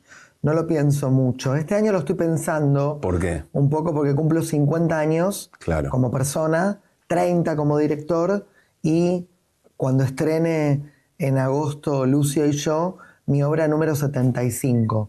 O sea que son como números fuertes, digamos. Sí, me han descrito varias veces como prolífico.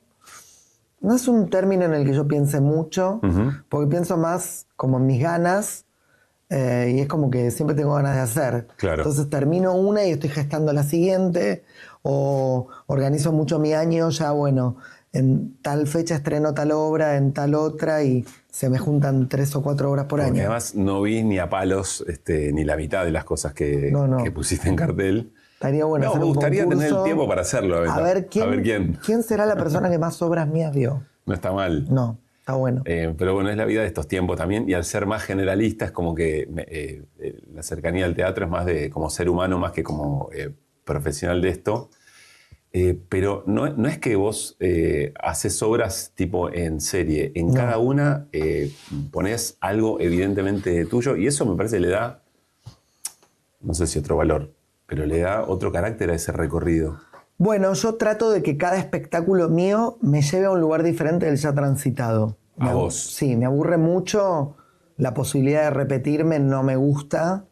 Indefectiblemente uno como creador tiene un sello, que ese sello aparece con diferentes pretextos en cada uno de los espectáculos. Pero, por ejemplo, en este momento tengo 4 espectáculos en escena. Y realmente son muy opuestos. Si vos vas a ver Sex, que es una obra performática, en ese híbrido entre lo comercial y lo alternativo, porque actúan figuras, pero también talentos desconocidos, porque, bueno, es una obra super mainstream, pero se hace en Palermo. Claro. Es para todo, no sé, digamos, es muy masiva, pero solo entran 150 espectadores por función. Digo, esa típica. Pero metés 3 los sábados. Sí. Y la hacemos hace 7 años. Y es un espectáculo mutante, en el sentido de que todo el tiempo va cambiando. Vos vas a ver Sex. Esa late, fui. ¿La viste? Sí. Bueno. Pero sé que lo que vi quizá no es exactamente lo mismo. Que verías si vas este sábado. Correcto. Porque cambió. ¿Cuándo la viste vos? ¿Con qué protagonista? ¿Con Diego Ramos? Diego Ramos. Bueno, ahora está Flor de la B. Nada que ver, es otra obra, otro discurso. Flor de la B no se parece en nada a Diego Ramos. Hay nuevos cuadros, hay nuevos performers, hay nuevos artistas. Te decía, vos ves Sex y de golpe te invito a que vayas a ver Irreverentes, que es una obra que hago en el Teatro del Pueblo, con adultos mayores de 60 años, entre 60 años y la muerte. Son 20 actores que surgieron de un casting muy masivo y que reivindican el concepto de la tercera edad, con una estética totalmente kitsch, con algo biodramático. O sea, es un espectáculo opuesto a Sex. Sin embargo, cualquier persona que ve Irreverentes o cualquier persona que ve Doradas. Sex o Doradas, dice es una obra de Muscari. Ahora, una obra como Doradas que recupera una obra que estoy haciendo en el Cervantes. Ahora repasemos eso. Está Sex. Está Sex cartel, en está el Doradas, Gorriti. Sex en Gorriti. Doradas en el Cervantes. Cervantes. Primera vez para vos en Cervantes. La primera vez. Está... Irreverentes en el Teatro del Pueblo, en su 3ª temporada. Y está El Divorcio del Año, que acaba de terminar en la calle Corrientes y arranca una gira nacional. Bien, esa no la vi, pero la quiero ver. Sobre salud mental. ¿Va a volver? Va a volver, va a ser Gran Buenos Aires. La vas a encontrar en Floresta, en Banfield. En algún momento volverá a la calle Corrientes, no sé. Muy bien. Yo confío mucho ahí en una ley muy Carlos Rottenberg cuando hago teatro comercial, que lo único que diferencia una obra mía cuando hago teatro comercial es que me la produce de Rottenberg, ponele. No es que hago otro tipo de obras en comercial que en el under. Claro. No, pero él me enseñó una ley que está muy buena, que es que la durabilidad de los espectáculos la deciden los espectadores, no los creadores. Si el público la quiere seguir viendo, va a seguir estando. Claro. Y así vamos. Bueno, ahora hablamos de lo que se estrena en agosto, que es Lucio y vos, o Lucio y yo. Nos vamos a detener un cachito en eso, porque eso además se estrena acá en el Centro Cultural de la Cooperación.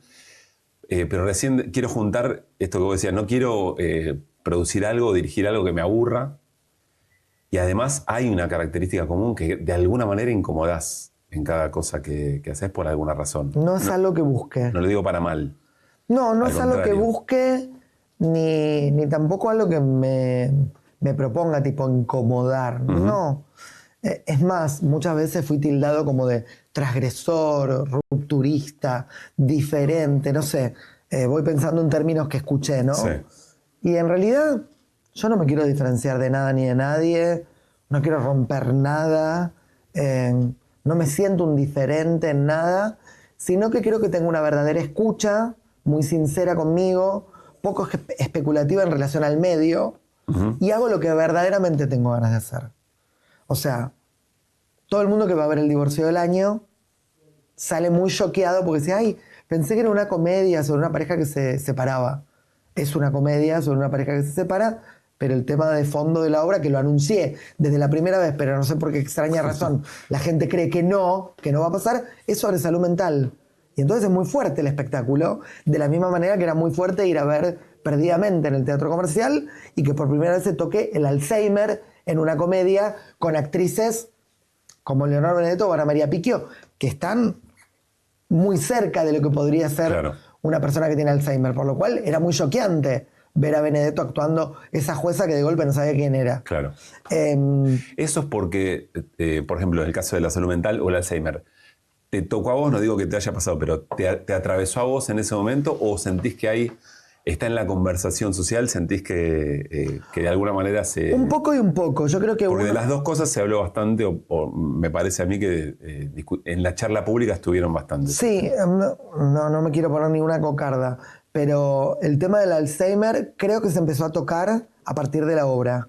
Muchísimo, mediáticamente incluso. De hecho, cuando nosotros estrenamos Perdidamente, que de alguna manera El Divorcio del Año es como una especie de saga, pues somos los mismos autores, Mariela Asensio y yo, que en ese momento decidimos hablar del Alzheimer. Cuando estábamos por estrenar la obra, tuvimos una gran charla, las actrices, Tomás Rottenberg, que era el productor, y yo, en relación a qué vamos a hacer cuando nos preguntan de qué se trata. Y la Pique decía, no podemos decir Alzheimer, la gente no va a venir. No se puede decir esa palabra. No. Estrenamos... O sea, ¿quién va a venir a castigarse de alguna manera? Estrenamos no diciendo la palabra. Diciendo, es una obra del deterioro cognitivo, es una obra sobre tu cerebro.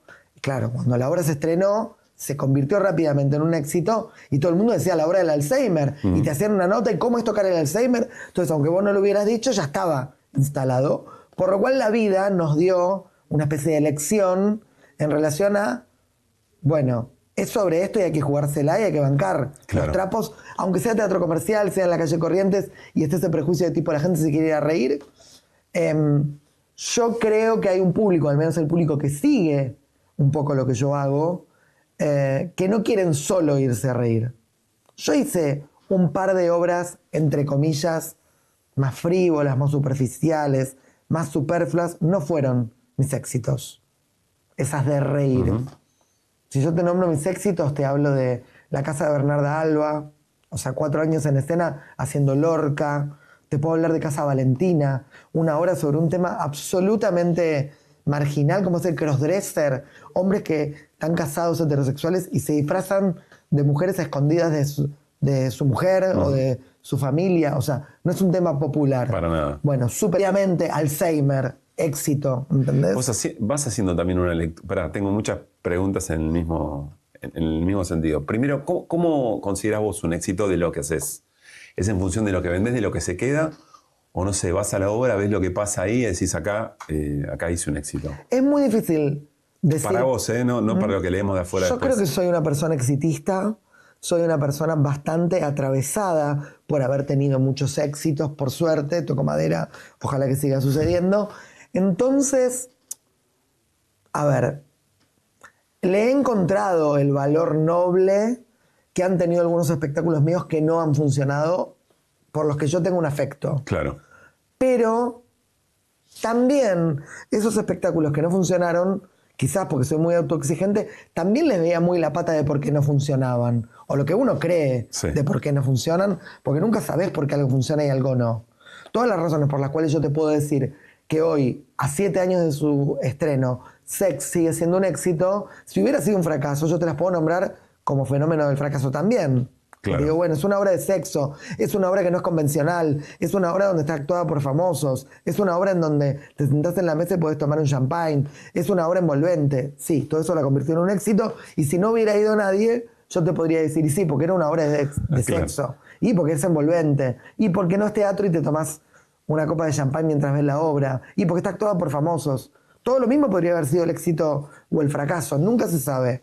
Pero personalmente creo que, volviendo a tu pregunta, porque soy bastante exitista, cuando una obra le va bien, también siento que está pasando lo que tiene que pasar en la sala. ¿Se entiende? O sea, no sé, el divorcio del año le fue bien y ahora vamos a hacer una gira. Bueno, porque creo que el espectáculo conmocionaba. Cosa que veías y sabías leer me imagino que sos muy ducho para leer eso que está pasando. Sí, la obra terminaba y la gente estaba llorando, o sea, no había mucho para analizar, digo. Lo que plantea la obra, que es una comedia de una pareja que se separa y después se mete de fondo en la salud mental de todos los personajes, pero especialmente de la hija joven, una especie de adolescente semiadulta, conmocionaba mucho a la platea, y cómo la obra se metía con la salud mental. Yo creo que soy un creador que cuando hace teatro comercial se propone muy claramente no hacer obras de teatro que terminen cuando llegaste a la pizzería. Busco que perduren, que te inquieten, que te abran preguntas. O sea, para mí lo mejor de lo que me pasa con mi teatro no es que se vendan las entradas. Obvio, buenísimo que se vendan las entradas, pero la gente que la obra le sigue me escriben por Instagram o me dicen tuve que traer a alguien o le dije que tiene que ir a verla porque no sabes, me identifiqué porque como padre me pasa eso, o me hizo pensar en tal cosa o en tal otra.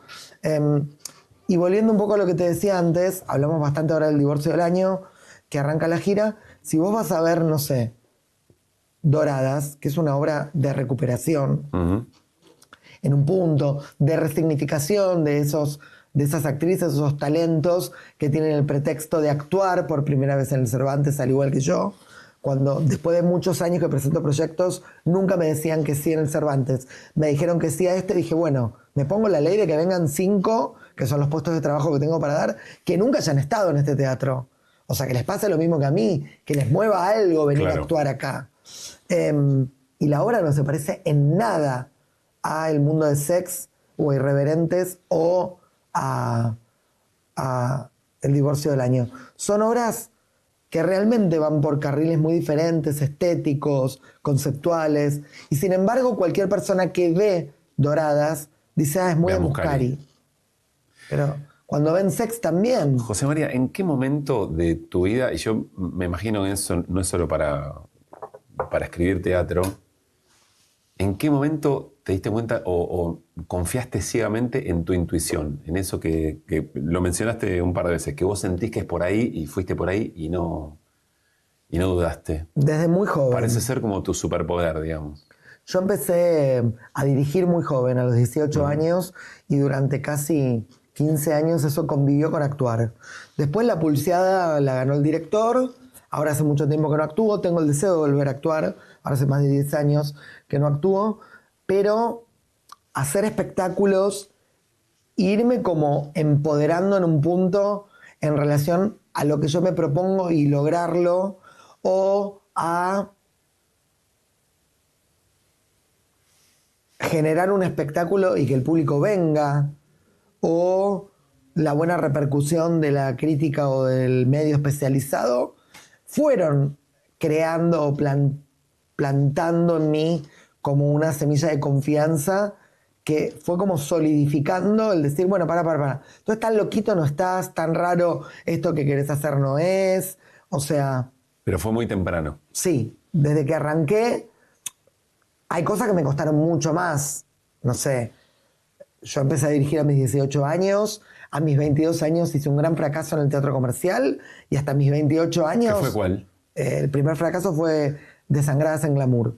Y hasta mis 28 años no logré dialogar con ese circuito. Yo tenía muchas contradicciones, porque terminaba de hacer un fracaso tipo Desangradas en Glamour, me iba a hacer una obra a Parque Chacabuco y era un boom. Y hacía Catch, por ejemplo, de minas luchando en el barro, y venía Rottenberg y me decía, tenés que traerla a la calle Corrientes. La traía a la calle Corrientes y era un éxito, pero era una obra de Lander. Claro. Y cuando generaba algo en el comercial no andaba. Todo ese proceso que fue entender ese mainstream y ver cómo hacer para dialogar ahí adentro, siendo auténtico a mí, me llevó a un proceso. Lograr dirigir en un teatro oficial o nacional como el San Martín, bueno, ahora el Cervantes, también fue como una asignatura pendiente que tardó mucho en llegar.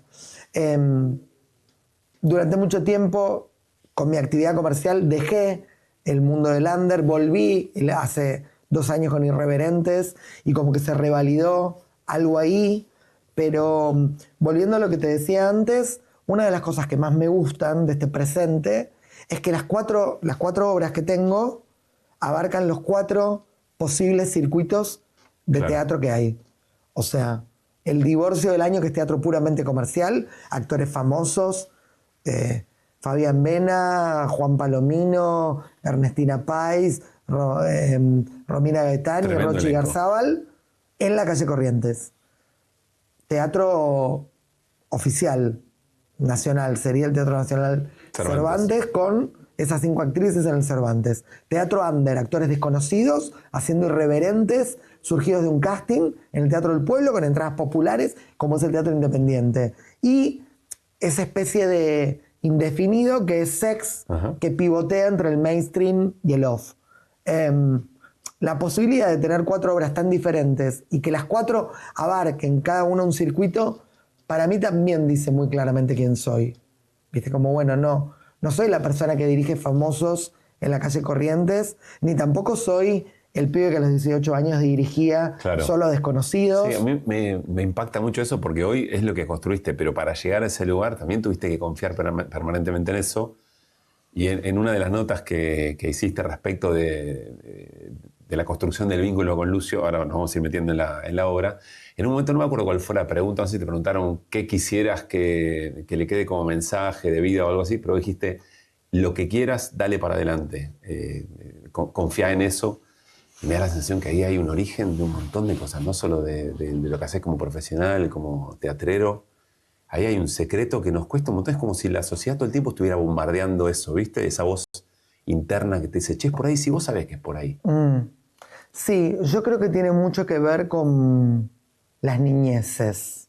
O sea, depende mucho de qué tipo de niñez tuviste y cómo tus padres confiaron o no confiaron en vos. Alimentaron o bloquearon eso. Exacto, porque ponele, mira, yo vengo soy hijo único, de un padre y una madre antiartistas, o sea, mi viejo era verdulero, mi mamá limpiaba casas, mi papá no hizo nunca ni la primaria, mi mamá terminó la secundaria de grande porque yo la incentivé, o sea, 2 personas de trabajo con una ignorancia cultural muy fuerte, su único consumo cultural era la televisión y la música de Rafael Acarrá, y sin embargo tuvieron una gran sabiduría emocional para escuchar cuando yo a mis 8 años dije que quería estudiar teatro, me llevaron, me apoyaron y al principio lo tomaron como, bueno, le gusta esto. Y estabas desafiando su propia estructura. Sí, pero me encontré con padres que nunca me juzgaron ni me coartaron.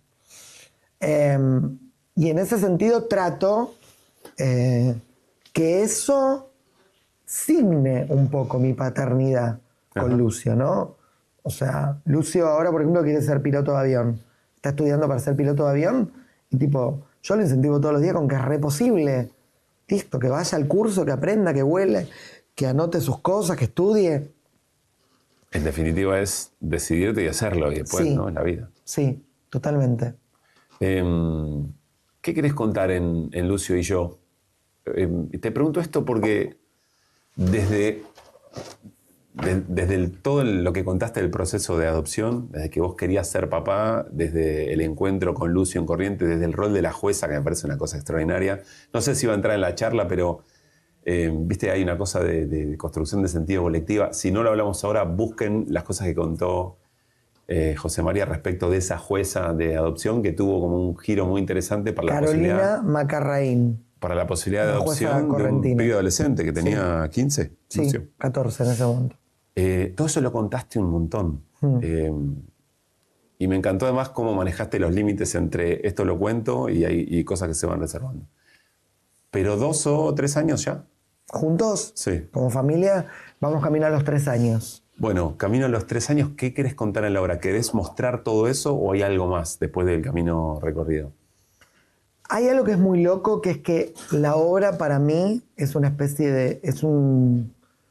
Primero un género que nunca transité, volviendo a esto que te decía al principio, trato de que cada espectáculo me lleve a un lugar que no me recorre... ¿Por qué? ¿Qué género es? Para mí es una biopic teatral de la vinculación de un padre y un hijo desde el momento cero, cuando son desconocidos, y de golpe tienen que habitar eso que alguien firmó y selló. Claro. Que el de golpe es posta, porque es desde ahora. Sí. Del momento en que entraste. Es muy loco el fenómeno.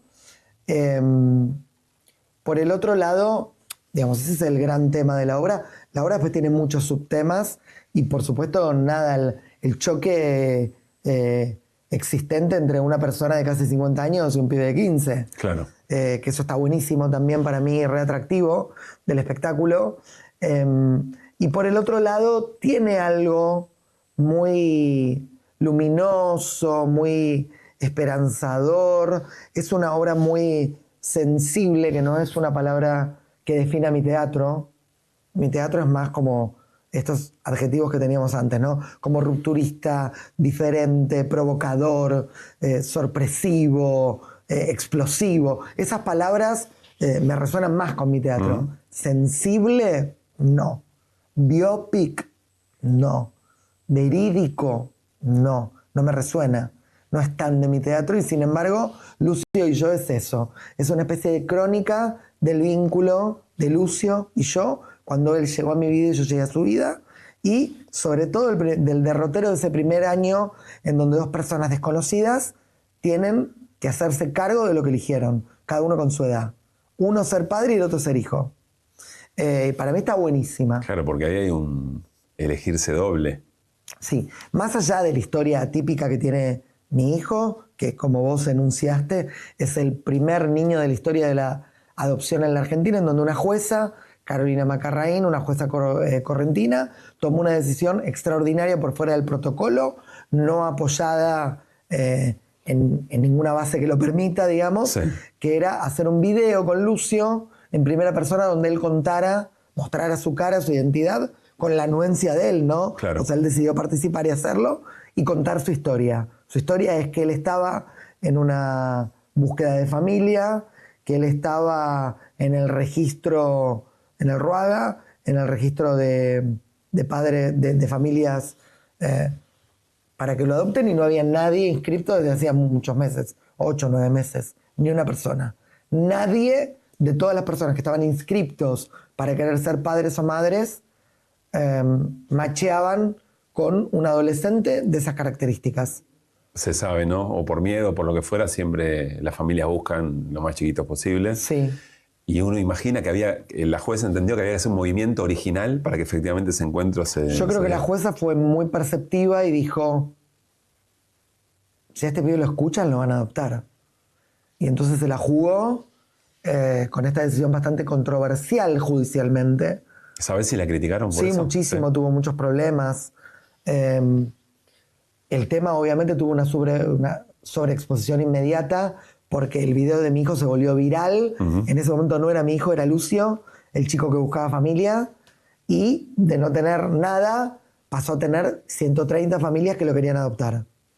O sea, cuando se cerró la convocatoria, creo que eran 130 o 150 familias que estaban igual que yo. Claro. Tipo, con el deseo de que sea tu hijo. Claro. Y la jueza y él tuvieron que decidir, hicieron como una preselección. ¿Juntos? Sí. Los niños a partir de los 8 años toman decisiones bastante proactivas en el proceso de la adopción. En esa primera preselección yo entré, pero cuando decidieron llamar a una familia, Lucio eligió una familia de Corrientes, porque él es de Buenos Aires, pero vivía en Corrientes y no se quería... Tenía sus amigos. Claro, separar de sus amigos, que los consideraba su familia. La jueza tuvo una charla con él y cuando la jueza se fue del hogar donde estaba con él charlando y decidieron llamar a esta familia de Corrientes, en el tránsito entre que la jueza salió del hogar y fue al juzgado para contactar a la familia que habían quedado, Lucio se arrepintió, la llamó por teléfono y le dijo, el señor ese, en ese momento yo era el señor ese que está entre los seleccionados, que es de Buenos Aires, estuve pensando que quizás estaría bueno, ya que voy a dar una vuelta de página a todo lo que le pasó a mi vida, que la vuelta de página sea completa y empezar en otro lugar. Qué coraje, ¿no? Sí, y bueno, y ahí me llamaron. Espectacular. Me llegó un audio, un momento de Lucio, que fue muy movilizante, que forma parte de Lucio y yo. Bueno, el audio original. Sí, hay muchas cosas del original. Importante aclaración, porque siempre que nombro Lucio y yo, la gente cree que vamos a actuarla. Mi hijo y yo, ¿no? Nada que ver. Mi hijo no es actor, estudia para piloto de avión. No es actor ni quiere. No, ni quiere por ahora, no. Es modelo nada más, pero bueno, hizo sus primeras armas en el modelaje, pero básicamente quiere ser piloto de avión. Y yo no quiero actuar de mí mismo en una obra actuando la historia de nuestra adopción. Así que nos van a actuar 2 actores, que todavía no los puedo decir, en breve se van a saber. Pero ya... Sí, están ahí encaminados. ¿Fin de agosto o principio de agosto? Principio de agosto. Cuando termine el Mundial, estrenamos en el Centro Cultural de la Cooperación. Vamos a estar los viernes, sábados y domingos con Lucio y yo, que creo yo que va a ser una obra muy hermosa. Es lo que siento cuando la leo, es la vibra que tengo con el material. Todo el mundo que la leyó me dice, por favor, es una hermosura, háganla ya. O sea, como siento que va a ser un espectáculo muy movilizante, muy hermoso, muy luminoso, también muy duro, porque cuenta un tema súper heavy, ¿viste? Como, ¿cómo puede ser que haya tantos niños y niñas que porque no son bebés, no son adoptados y existe tanto prejuicio alrededor? Y cómo Lucio, no por ser mi hijo, nada que ver, creo que Lucio hubiera tenido una vida feliz, lo hubiera adoptado cualquiera de las 150 familias que estaban. Yo soy un engranaje muy pequeño en la historia. Todo el movimiento y toda la magia la hizo él para llegar a eso. Supongo que te involucraste un montón y aún después de la adopción evolucionó mucho el sistema, los abordajes, las miradas, ¿no? sobre la adopción. Era muy complejo, era muy restrictivo. Sí. Me imagino yo también, quizá por experiencias un poco compartidas, que hay como una romantización a pleno, pero es un desafío, no es una pavada ese ensamble. Mira, yo no puedo dejar de hablar de lo que me sucedió a mí, y siempre que cuento en relación a nuestro vínculo, digo lo mismo, que es, nuestra historia es muy mágica, yo siento que tengo un hijo mágico. O sea, en ningún momento sentí en relación al vínculo algo ni parecido a la fantasía en relación a lo conflictivo, a lo difícil, nada. O sea, pero bueno, sé que no es lo más habitual lo que me sucedió, pero también era muy cristalino en el video de Lucio. Vos veías el video de Lucio y decías, no, este pibe hay que adoptarlo. Un pibe de 14 años en ese momento diciendo, a mí me gusta jugar al fútbol, yo voy al gimnasio, juego al ajedrez, me gusta ir a la escuela, no tuve suerte con mi familia, si no me quisieron ya voy a encontrar a alguien que me va a querer. O sea, solo quiero una familia y ser feliz. O sea... Te quiero ver cuando hagas sus primeras horas de vuelo, ¿no? Ya me llevó el otro día en un avión. Sí, porque a un vuelo de bautismo, no, muero de emoción. Y acá en el Centro Cultural... Lucio y yo. No se pierdan Lucio y yo porque va a estar buenísima de verdad.